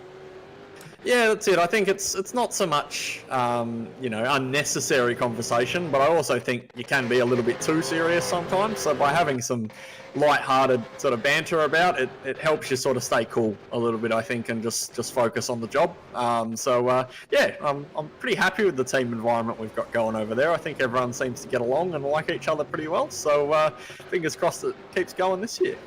Well, mate, at this rate, if we keep these sorts of conversations up, I'm going to have to start forking over bucks for sim racing coaching, because I could use you. I could use these bits and pieces when I'm driving. I'm nowhere near these guys' level. It serves the things, Lockie. I mean, who have you got your eyes on at the moment? Because this is sort of settling down a little bit. Obviously, McNamara is pressing on the rear bumper of Ford, and Jordan Ross is sort of in there and all around these guys. Is there anyone you now sort of going, okay, they've ticked all the boxes for me for round one, it's now about just locking it in? I think most of the drivers in the top 15 or so will probably be feeling pretty comfortable and, resistant to taking any unnecessary risks, given the necessity to finish well inside the top 20 and bag a big bundle of points. But interesting to say that Jared Fuel-Cell is just edging closer to Griffin Gardner. We said that the margin had stabilised, but it is now down to under a second, and the last few laps, just 10th by 10th, Fuel-Cell has gradually been creeping closer. Oh, someone just went off at the final chicane. It was Chad Lewis. It nearly looked like he had a brake failure, is what it looked like, because look at where he is on track at the moment. There's a massive amount of damage to the front end of this car, and that's not happened in the final chicane. He didn't hit a wall down there. Something's happened to this car in the last lap, I think. So this might tell the story. There was some huge skid marks through the gravel trap down there at turn number 10, but it's actually earlier on in the lap. He's had a lose coming out of, is that turn 2? That seems like it's very early in the lap. That's turn 8. That's turn coming 8, onto the back straight. Yep. Ah, that's unfortunate for Chad. And the big thing for Chad was, I know over the last couple of weeks, I actually talked to him just about every week over the... I didn't actually talk to him. I talked to him once, but I talked to his teammates over the last couple of weeks. Dan Hall's also in this series for ERT. And they said Chad really put the work in to qualify. He was out, and he was out on the outside looking in, and it came down to the last couple hours worth of qualifying. They stayed up till 3 a.m. trying to throw laps at this car just to make the grid. They got it in. And he hadn't put, it was the V8 veteran for the next day was shaky, he was a little bit out of rhythm, he went to work with a little bit of a headache from not getting enough sleep. But that's what it means to some of these drivers, Lockie. They had to put the time in, and it was not just Chad in there, it was Dan Hall as well that was putting the time in with him, because you've got to have a toe, like we talked about in terms of qualifying. So for him, this would be heartbreaking. He's put so much work into him, the team have worked in together, and that's just a one driver on your own drop and spin. That is heart-wrenching. A little bit different to Andre Heimgartner. Obviously, there was a little bit of contact involved in that one, but still, it means a lot. And now all he can do is sort of sit here and support his teammate. Forza El Navi into the pits, so he is going to try and undercut those Trans-Tasman racing cars that were ahead of him on the racetrack. But I think just to come back to that point about Chad Lewis, just to qualify for this qualifying series is an achievement in itself. When you look at the drivers who were on the list of pre-qualifiers, just to do a time quick enough to get yourself into this series was a mammoth effort to be able to do that. So even if you don't get enough points out of these 4 rounds to qualify yourself for the main series, just to have made it into the qualifying series is an achievement of which you can be very proud. Well, there was a lot of talk. Yeah, Dan and Chad both were beaming when the results came out. They both qualified. They were so proud. They were very, very happy with that achievement. It meant a lot to them. But then it was also sort of that notification of, oh, okay, we've achieved this, but now the job's not done. And look at Dan Hall as well. 25th, started 25th, is 25th. He's in and around that point for contention now. So he's going to have a very busy couple of weeks because he's not just racing this. There's other racing commitments for him. And then that's it. At the end of that, well, what does your 2024 look like? Your 2024 could change in the next couple of weeks. And Jake, you're sitting here and you go, I don't have to come through this. I'm already qualified. How much of a weight off your shoulders is that compared to the teammates that are sitting here going, I've got to have a good night? Yeah, I think this year more than any other, to be honest. I think this is probably the most competitive quali series I've ever seen. You speak a lot about these guys who just sort of reeled their way in, but something that's really cool is a number of them, are just being able to measure themselves against the likes of Griffin Gardner, Jared Filsell, and that sort of thing is an awesome experience when they consider they might end up being co-drivers later in the year. So having that point of comparison this early is super helpful, even if you don't make it in the series. Here is the battle for the lead. So Jared Filsell has made it to the rear bumper of Griffin Gardner, and Gardner is going to pit first once again. I think one of the things that he would have seen was a couple of lapped cars coming up, so the threat of being disrupted by lapped traffic was becoming a possibility, and once again it's Gardner who decides to pit first, get onto some fresh tyres and also minimise the potential time loss of having to negotiate slower cars. Could you imagine if Job Stewart jumps Filsell again in this next pit stop? Because remember, Filsell's punched the air now for a couple of laps there to try and get all the way back up to Griffin Gardner. So he's lost some fuel margin. The margin between Gardner, I think these two cars are sort of chasing. They've got a little bit less fuel to add here. They might actually jump Griffin Gardner at this final pit stop. That's an opportunity for them because they spent so long in his draft during that first stint. That's where a lot of the saving will be. Job Stewart, he's had somebody pulling him along all bar what? 1 lap, 2 laps? He's had a lot of drafting support here. So just because he sits second at the moment, third effectively in terms of race fuel currently, that doesn't mean he's not going to lead this race when we pop out the other side here of these pit stops. And I think it's going to be this lap.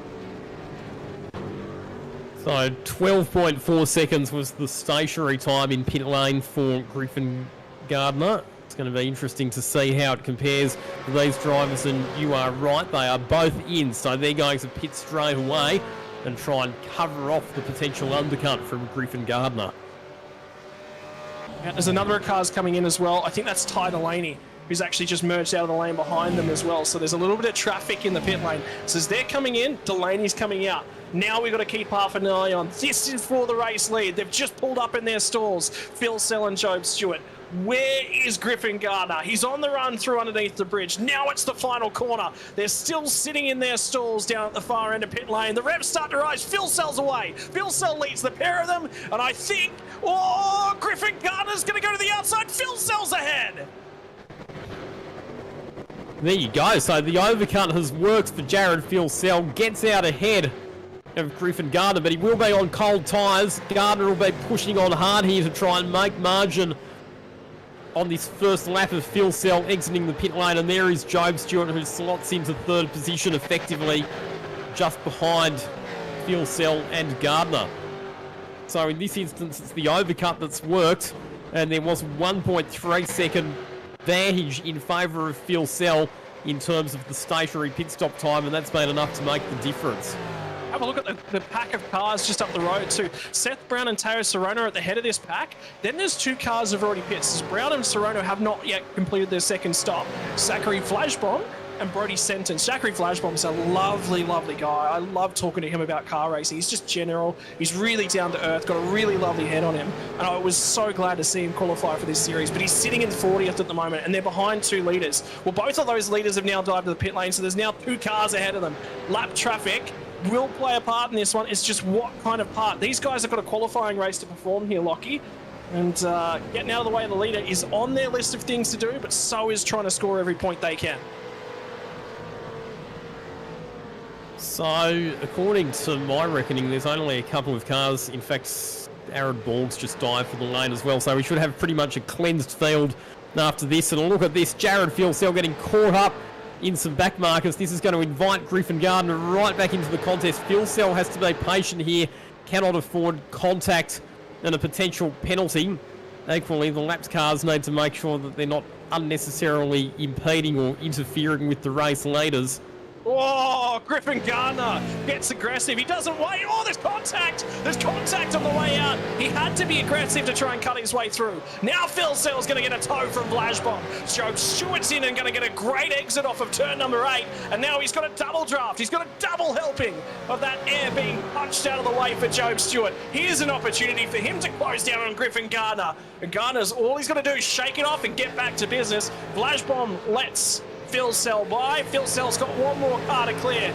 But we are under the final 10 laps of this race now, and it's the run to the flag for the qualifying series race number 1, Lockie. Sure is. So we do now have everybody's second pit stop out of the way. So we've got a cleansed field and a corrected race order. Jared Phil Sell, your race leader, by just on a second from Griffin Gardner, who's got Job Stewart for company. Forzen El Nabi has, by using that undercut strategy, been able to leapfrog the Trans-Tasman pair of Jake Maloney and... I was going to say, what's happened to Richard? Yeah, what's happened to Richard Hampstead? He's 38. He's just in front of Jared. Stop. That sounds like a pit stop plus a 40-second hold. I'm guessing that's a pit lane speeding thing would probably be my guess, but we'd have to confirm.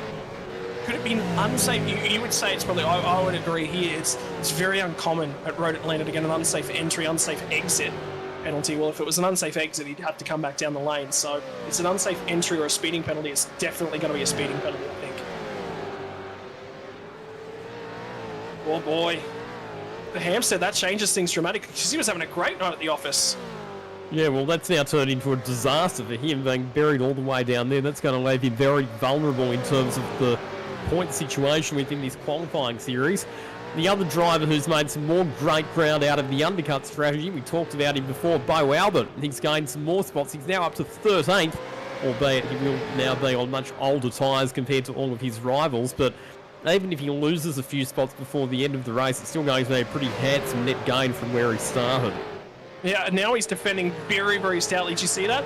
He covered that one off. He left half a car width to Zach Rattray White to the right-hand side of the track, and so he's gained a lot of time. And so Zach Rattray White's doing a phenomenal job. Again, this isn't his skill set. This isn't where he's really, really strong. Well, for Bo Albert, this isn't where his skill set really lies either. So this is two guys that are a little bit newish, is probably the wrong word, inexperienced of late is probably the best way I can describe it, Lockie, because they're both experienced, they're both very, very talented drivers, and Rattray White's probably the newer. He hasn't been on sim racing anywhere near as long as Bo Albert. Anyone that's been around sim racing in Australia for a long time knows the name Bo Albert, but this is Zach Rattray White's opportunity to put a stamp on the sim racing world. Passing Bo Albert in the Pro Invitational qualifier? Yeah, that'll do it. Putting our attention back to the battle for second position between Griffin Gardner and a fairly feisty Job Stewart, who closes right onto the rear bumper of Griffin Gardner. Stewart's got some serious pace to burn in this last stint, and he's going to make Griffin Gardner work every inch of the way for that runner-up position. And again, having to negotiate their way around some laps traffic as well. Yeah, and that's just the phase of the race that it's in. It has been going green this entire way, and that just means that you're going to have traffic. I can tell you what, Lockie, I'm looking up and down the boards as well. There's a battle for sixth on the cards. Fourth and fifth, they're sort of there as Forzen El Nabi and Jake Maloney. You know, they're there and thereabouts, not really fighting each other. Then we've got that battle pack. There's chaos, actually, 10A, 10B. Someone's around at this point in time. And I think it's Borgie. So Brian Borg's dropped down the order. Hayden Veld was the other one who was tumbling down the timesheets there. So I'm just wondering if maybe there's been a bit of a coming together there between It's definitely damage. a couple of cars. Yeah. Let's have a look at the replay. So Hayden Veld was on the outside. Brian Borg trying to go down the inside, and both of them have spun. A couple of other cars having to take evasive action to avoid the two supercars that were parked in the middle of the racetrack. What's your read on that one there, Jake?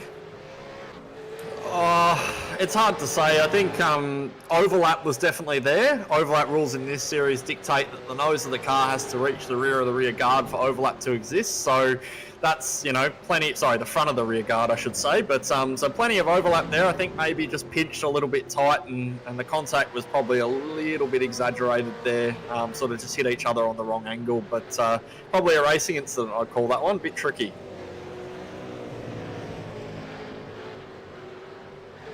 Well, the end result out the other side of this one, Lockie, is that Veld sits 20th and Brian Borg sits 21st. So ultimately, whilst it could have been a good day and given them some points of a margin of a buffer, now it just becomes an all-right day. It's a day you'll be happy with, but a day that you go, oh, there was some points on the table here tonight, Lock. Yeah, I mean, they're the sorts of incidents that you can look back on, especially depending on how things pan out in the next three events, as it could make all of the difference between you making it into the main series and not making it. So they're the incidents that you really do want to try and avoid in this qualifying series. How about Matty Bowler's drive as well? From 24th, sits in 15th at the moment. It's just ahead of that drama. It just went on. Actually, I think he might have been the driver that cut across the grass and might have actually made contact with the rear end of Borg. I think he was the first driver on the scene. So he's 15th at the moment, plus 9 spots. That's on the positive side of the cut line as it currently stands. And that's that battle back. Now he's going to deal with Josh Thomas is in behind him. Stenberg's there as well. Scott Gamble, we already talked about. He'll be upset with how his night's gone. But again, for these guys right now, they're on the positive side. And the key, they've just seen some rivals go at it. And I think Bowler's going to have a big old dive bomb sent on him down the inside. Thomas gets there, parks it on the apex, props him up, checks him a little bit, breaks the momentum. And now it's going to be Josh Thomas who gets in a 15th spot. Bowler back to 16th. Yeah, nice textbook move there, and good respect shown by both of those drivers. Thomas just carrying a bit more pace at this stage of the race. Turning our attention to some battles that are happening a bit further up the pack. This is Ian Ford sitting in 6th position ahead of Sean McNamara, and also Jordan Ross involved in that contest. It'll be critical for them. I mean, these guys at this point in time, I think Jake covered off the psychology of how they're driving the car quite well. You know, they've got a great night going.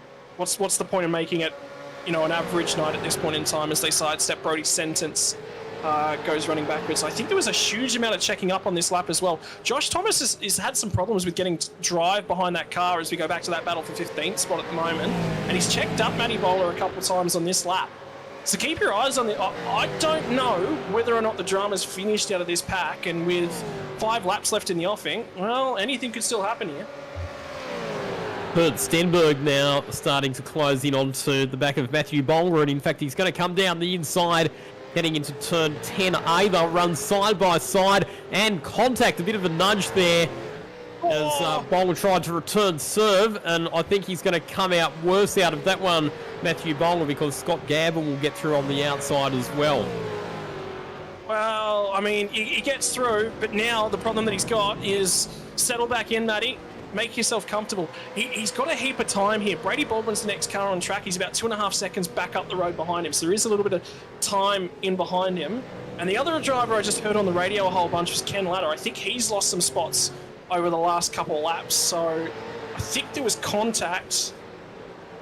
Yes, it's 2 laps ago he was sort of 22nd, and the last time by he was 26, so something's happened to Ken Latter in the last lap or so, Lock. This replay might tell the story. Oh dear. Well, that's what's happened. He's ended up in the tyres there. That was coming out of, I think, turn number 7 again. That's been a bit of a hot spot in this race. Important to get good drive out of the corner for the long run onto the straight.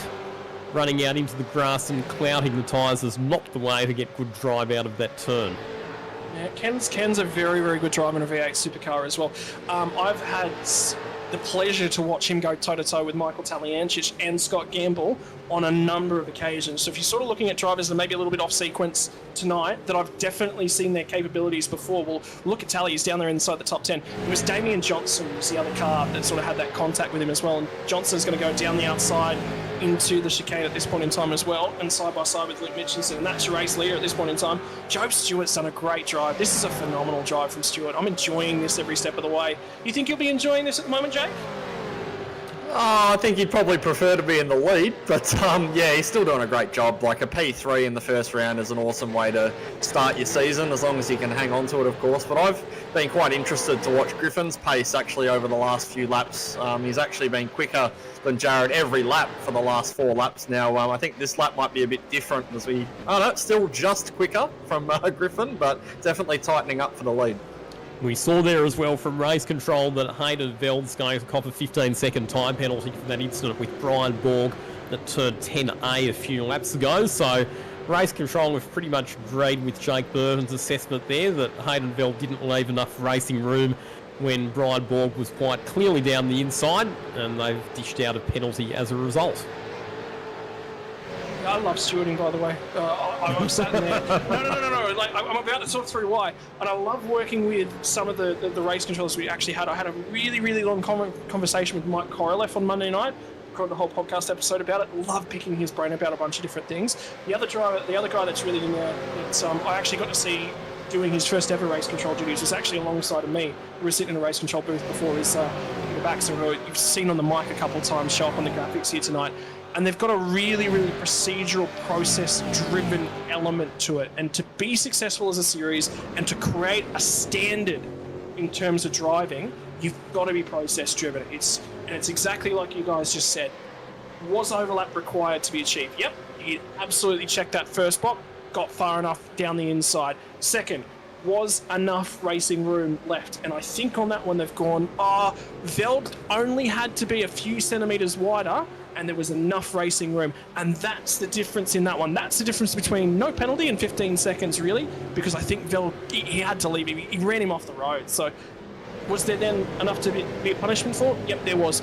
Love it. Love the process, love the procedure. And guess what? Final lap after the end of all of that. And this is going to be an interesting one, yeah, because the leaders are coming up on a big gaggle of laps cars who are all battling for their own positions. So it's going to be a mixture of caution and aggression here as they negotiate their way around those back markers. It's going to be a bit of a nervous moment for Jared Filsell because it's a case of making sure that you don't lose any unnecessary time, but also making sure that you don't take any unnecessary risks and having contact when you don't need to. But looks like those lapped cars are showing respect and making sure that they sidestep the race leaders so that they've got decent passage through. Coming down into turns 10 and 10A for the final time, Jared Filsell loses a little bit of momentum behind one of the lapped cars, and is that going to give Griffin Gardner one last opportunity to have a think about a move? He's not going to get close enough though, and it's Jared Filsell who takes out the opening round of the qualifying series for the Logitech G Pro Invitational E Series. Griffin Gardner home in second position, and Job Stewart, excellent drive, coming home in third spot. Just over half a second separating the top 3 cars there at the finish line. And still battles on in the run to the finish line. That's Jordan Ross drag racing with Ian Ford on the run to the checkered flag. Just managing to edge out Ian Ford there in the run to the line. And a bit further back, this is Josh Thomas continuing his battle with Kurt Stenberg over positions 15 and 16 as well. Tell you what, we'll jump to the timing in a few moments because there was absolutely nothing in that one. And for these guys, this is now box check. Stenberg gets to 15, Josh Thomas 16, Bowler 17th, Gamble 18th, Brady Baldwin 19th, Hayden Veld 20th with a 15 seconds to come. So that will mean that Brian Borg will finish in 20th spot on probably, well, they're provisional at the moment, but the official race results yet to come. And how good was the battling down to those last couple positions? Yeah, well, those last few positions could make all of the difference. When we get to the end of this qualifying series, like I said, it could be the difference between making it into the main series or not making it. So you have to maximise the points every point will count when we get to the end of this 4-round mini-series, but Jared Filsell missing out on a spot in the top 20 in the championship last year in rather, to put it diplomatically, at times controversial circumstances, but tonight he is showing that he's up for this qualifying series this year, and he has taken a well-deserved race win. Certainly not comfortable. He had Griffin Gardner and Job Stewart keeping him honest all the way through, but in the end gets the job done. Yeah, good drive. Very, very good drive, and a statement. I think that's a statement to Jared Filsell. He gets it done. He gets it home, but it's a drive that he sort of bided his time, got aggressive when he needed to get aggressive, because remember, there were moments there where he really backed down. Job Stewart comes out ahead of him after that pit stop. Man, he put pedal to the metal at that point in time. I'm so glad it wasn't in Job Stewart's shoes. And then he just, okay, now I've got to hit my marks. Now I've got to catch all the way back up here. Yeah, okay, I can do that. Absolutely went out there and got it. Went and got it, and yeah, that was a good drive, and that is a marker of watch out, everyone, from the Pro Invitational that's there this season. He's going to come in hot, ready, on form, and well practiced when we get to race 1. How closely are you watching this series, Jake, and taking note of the drivers who you'll be competing against once we get to the main series? I think we sort of know. I think the likes of Jared and Griffin in particular are always going to be fast. I think they're always contenders. Obviously, Jared had a really rough year last year, but really, if you look at it, that's one bad year and probably 10 years of racing that he's had. So always a competitor. I think we know Jared's going to be one to watch, but I was quite impressed, as sort of Scott reiterated, at how well some people hung on to him. You know, Job did a really, really good job tonight. I think obviously his real world success last year, probably, you know, stuff like that does massive amounts of good things for your confidence, and it's clear that he was driving with confidence tonight and did a really, really good job. So interesting to see these front guys drive away so much. I think other drivers who probably could have done a little bit better and just had rough nights include the likes of, you know, Richard Hampstead, who really deserved the top 5 finish, and not too sure what went wrong for him. But yeah, really keen to see how Jared goes for the rest of this series and then to race against him all year next year. Very shortly, we'll be having interviews with our top 3 drivers. Let's just recap the provisional results for you, though, while we're waiting for the drivers to become available. Jared Filsell, your race winner ahead of Griffin Gardner. And we go back to Job Stewart in position number 3. Jake Maloney coming home in position number 4 ahead of Forza and El Navi. Jordan Ross in position number 6. Ian Ford 7th. Sean McNamara in 8th spot. Michael Taliazic 9th. And Teo Sorono rounding out your top 10. Back to Jacob O'Reilly, Seth Brown, Zach Rattray White. Bo Albert, you'd have to say that he was the hard charger tonight, coming from 29th on the grid up to 14th position at the finish with an aggressive strategy, some early pit stops to undercut his rivals. Kurt Stenberg, he made some good gains as well, up 11th spot from 26th on the grid to 15th. Josh Thomas in 16th, back to Matthew Bolger in 17th. Scott Gamble, Brady Baldwin and Hayden Veld in 20th position. If the qualifying series was to stop there, that would be those 20 drivers that would make it through, but we've still got 3 rounds to go. Then Brian Borg coming home ahead of Aaron Borg. No relation, 21st and 22nd. Damien Johnston, 23rd. Andre Youssef, Connor Nixon, Ken Latter in 26th. Back to Daniel Hall, Luke Mitchinson, Michael Whiting and Tyson Broad rounding out the top 30.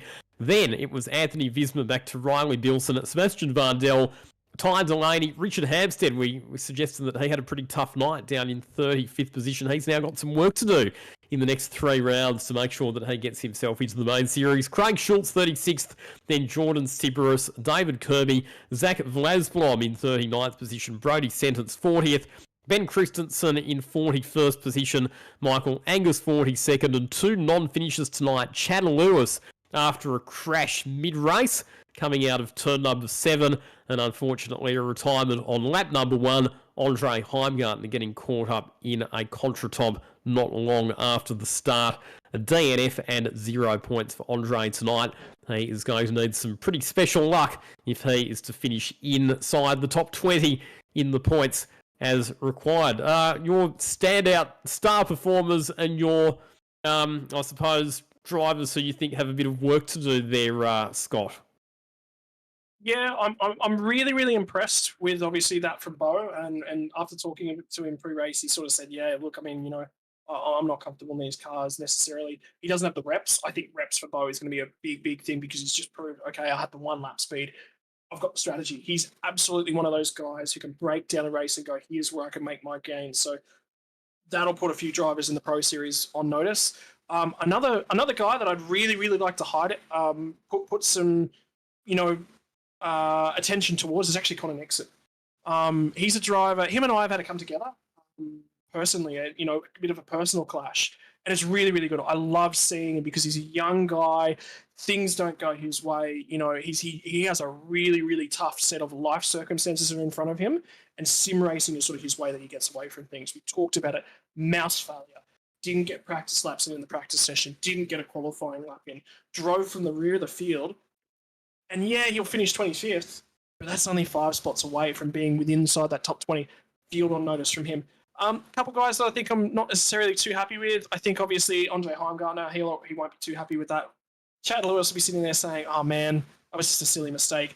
And then Hammy, like you said, for Richard Hampstead, is he relegated to a co-driver's role? Is that enough to relegate him already? That's a lot to debate there, Jake. Who are your picks?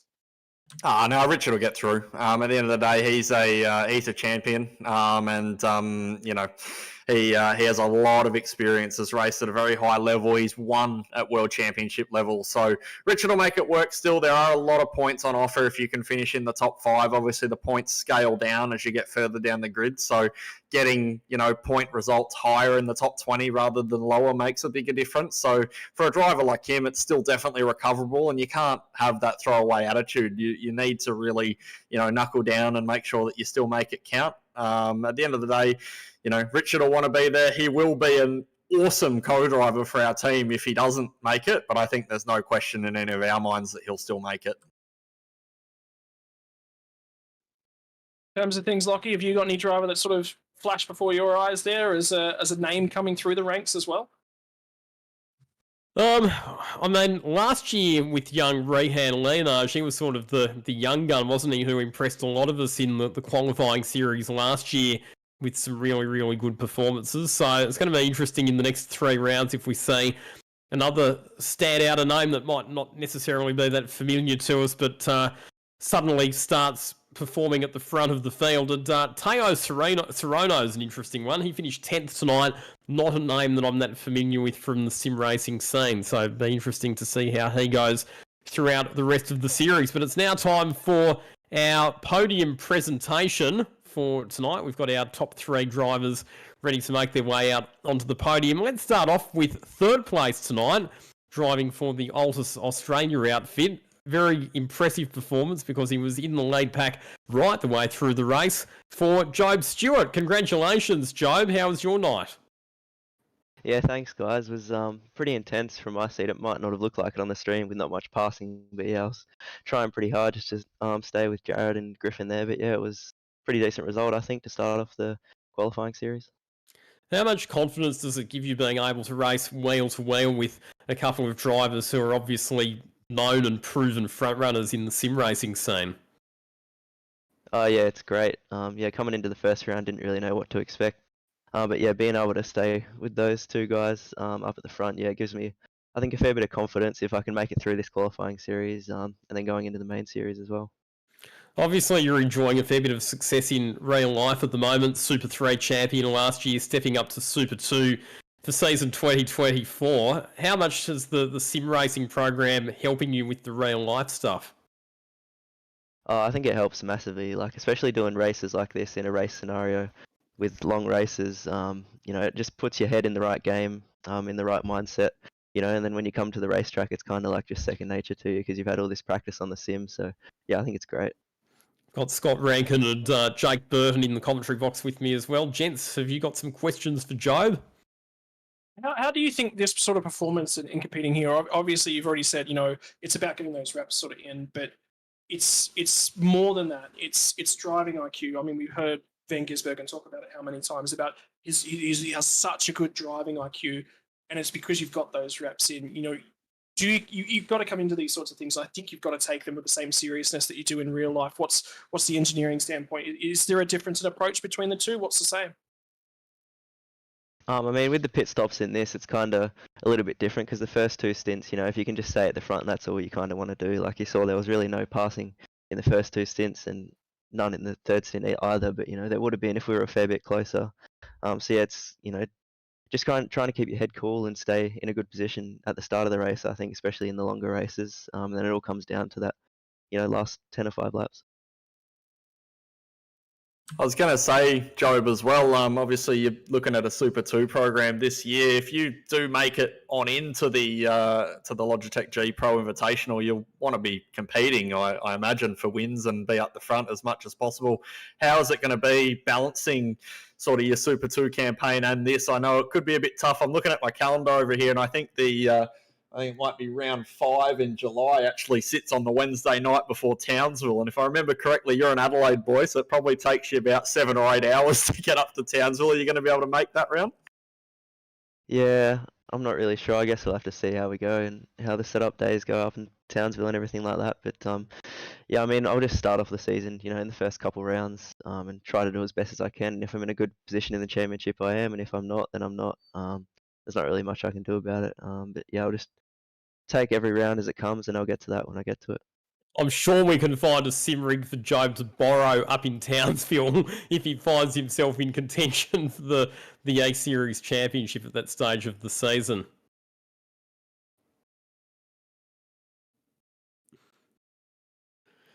All right, we'll say congratulations to Job. Just before we let you go, Job, anybody that you would like to thank tonight? Yeah, just like to thank all the guys at Altus for working hard during the week. Andrew, who's in the main series, he's been helping a fair bit, and just thanks to our sponsor VRS for all their help too. Good job, Job. Well done. We'll move on to second place tonight, and after starting on pole position, another driver who was in the lead pack right throughout the race, Griffin Gardner, coming home as your runner-up this evening. Griffin, well done, mate. Thoughts on the race? Yeah, thanks, mate. It's pretty tight up the front there, but yeah, it just seemed we had the pace at the start and just broke away a bit. And then from there on, it was pretty easy race to manage in the end. How hard were you fighting against Jared Filsell in that last stint after he jumped you in that final pit stop? Were you ever seriously thinking about trying to overtake him in those last couple of laps, or were you content to settle for second and conserve or, you know, accumulate the points? Yeah, no, I was happy to just sit in second. Jared had the pace for sure. Showed in the middle stint. I think he reeled me in about 1.5 seconds in that middle stint, and I knew I wasn't really going to be in the game with the fuel situation, having towed him and Job around for the first stint, so it's just kind of getting what I could out of it. From an education perspective, how much did you learn from tonight's event? Not much really. I think it's just good to be back racing again. Had a few months off since I finished the Scops, so it's good to be back racing again and racing with Jared. He's pretty quick, so it's good to be up there again. Good stuff. I've got Scott and Jake here in the commentary box. Gents, your questions for Griffin. Mate, we talked after qualifying. You said your confidence level was high. You know, it was about getting down to lap 1, turn 1, and now it's a little bit different. You know, round number 1's out of the way. Box number 1 ticked. Now you can be a little bit more conservative across the other couple of rounds. If somebody's going to be that little bit more aggressive, does it change things? You've obviously still got to come out. You've got to put the work in. You've got to put the practice in. But does that race mindset just change a fraction now?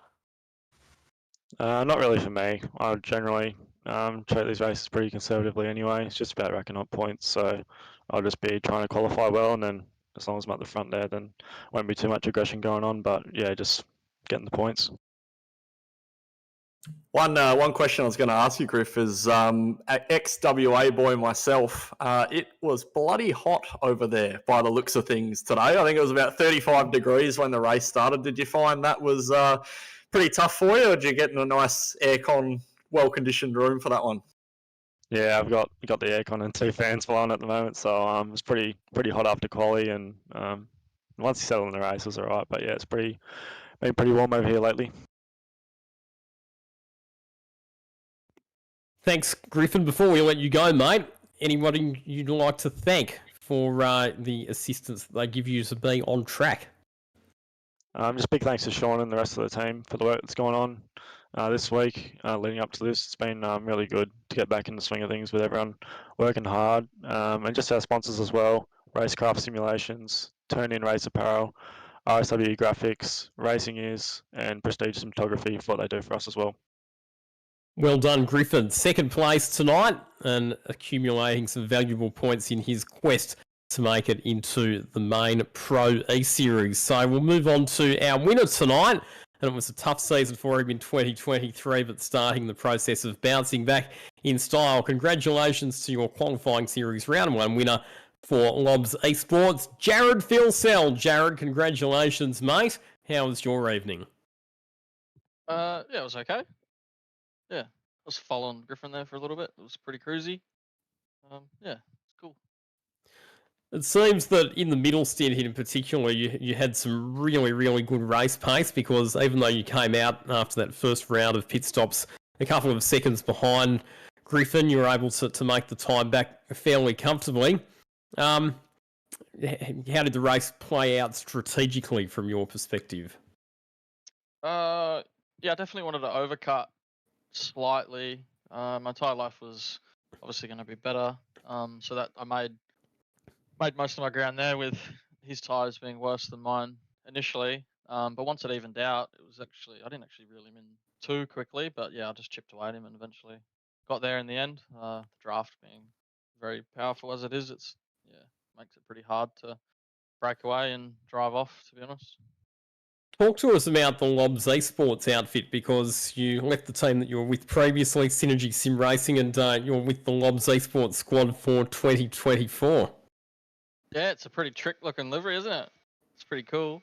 We've got a livery coming. It's in the paint shop, so I can't thank any sponsors yet because that's under wraps. So should debut that one next week, maybe, or maybe not. Not really sure, but it's been cool. Smaller downgrade of a team. It's really cool. Yeah, that everyone gets along, works really well together, throws all their ideas out there, and yeah, it's awesome having the likes of Brad Newman running the show, big CEO. It's great. It's a great team to be a part of. Can't wait to race for them this year. See how we go. Yeah, I wonder if we might be reading about that livery on some of the motorsport news websites when it gets unveiled. Scott, did you have any questions for Jared there? Mate, in terms of things, obviously the path through this year, we've all seen it. We know that you're capable. The path through is a little bit different. Does it make you a little bit nervous sitting there going, if I've got to be clean, I've got to be concise, I know that I can do it, but should the worst happen, I'm on the back foot. Does that ever cross your mind in events like this where it's a qualifying style event? It's not the main game as of yet. Not really. I don't really think about that stuff. I don't mind it, to be honest. Keeps me a little bit active. I find motivation to get up and do these things is quite low at times, so having to qualify myself back in is actually not a bad thing mentally. Pretty good. You mentioned that you don't actually have any specific sponsors to thank at the moment, but I'm sure there are still some people that you would like to acknowledge for their contribution to your racing. Obviously James for spotting tonight. That's cool. He jumped on, helped me out as much as he could. As well as Luke and Dylan, the new addition to the team. They've been great help as well. They've cut a few laps, give me some tips and tricks because I've been out of the car for a little while. So thank those guys. Good stuff, Jared. Good to see you back up the pointy end, and looking forward to seeing you back on track next week. Congratulations. Thank you. There we go. Our winner for tonight, Jared Philsell, coming home ahead of Griffin Gardner and Job Stewart in round number 1 of the Logitech G Pro Invitational qualifying series for the main series. Let's wrap it all up, guys, because we get through this qualifying series pretty quickly. It's only a week until our next round at Manucore, and then another week until round 3 in Hockenheim, and then the 4th and final round of the qualifying series at Fuji will be on the 28th of February. So we can get our qualifying series over and done with by the end of next month. Final takeaways from tonight, starting with you, Scott. Consistency. There'll be a few drivers out there that made contact quite early and put themselves in a bad position. I think Jordan Siberus has probably got to go back to the strategy board and think over, because he went exceptionally long on that first stint, and I don't know whether that really worked out for him. There'll be a few drivers out there that'll be looking at some Bo Albert and going, I'm going to aggressively undercut next week just to do something. And there'll be a few drivers out there that'll be going, man, I probably should have tested some of this hardware a little bit earlier. So there'll be a few changes. I'm quite reasonably happy with how the grid performed here tonight. I think that's pretty standard. There's a couple guys up, there's a couple guys down, but overall, that's about what I expected to happen here. Magny-Core, I think Magny-Core next week is going to be the real settler in terms of who's got it and who is not capable, who's not cut out to be a Logitech Pro Series driver. Jake, sorry, Jake, continue. I was going to say, I think the next, I mentioned this at the start of the broadcast, so I think the next 3 rounds are going to be very, very interesting. We've got 3 tracks that I would dare say a large majority of our competitors in the Logitech G Pro Qualifying Series probably haven't ever driven in the V8 Supercars. So we're talking brand new setups, we're talking brand new driving techniques, and really you've only got a week turnaround between each one of the rounds. So 6 days isn't a whole lot of time to sort of get your head around a brand new style of racetrack, especially given their circuits that are far and away different to the Wintons and Bathurst that we're typically used to racing our cars at. So I think that'll throw a spanner in the works. It'll certainly help some people, those with a little bit less experience who haven't done as many laps, a little bit, like your Ty Delaney's of the world we were talking about, who are new to the scene and young and enthusiastic. They can probably capitalize on a circuit where, people with experience might, benefit at a track like Road Atlanta compared to them. But also, if you don't gel with the track, you've only got 6 days to work it out. So I think that's going to be a huge, huge factor across these next 3 weeks. 100%, and I think one of the comments that, one of the themes in the comments that came through, that have come through all night, is consistency, and we heard Griffin Gardner talking about it there in the interviews. He was content just to sit in second position because he knows that is well and truly good enough to bank the points that he needs to secure himself a spot in the main series. So that wraps up all of the action tonight from round 1 of the qualifying series for the Logitech G Pro Invitational A series. We'll be back again to do it all next week from Magny-Core. On behalf of Scott Rankin and Jake Burton, I'm Lockie Mansell. See you next time. Bye for now.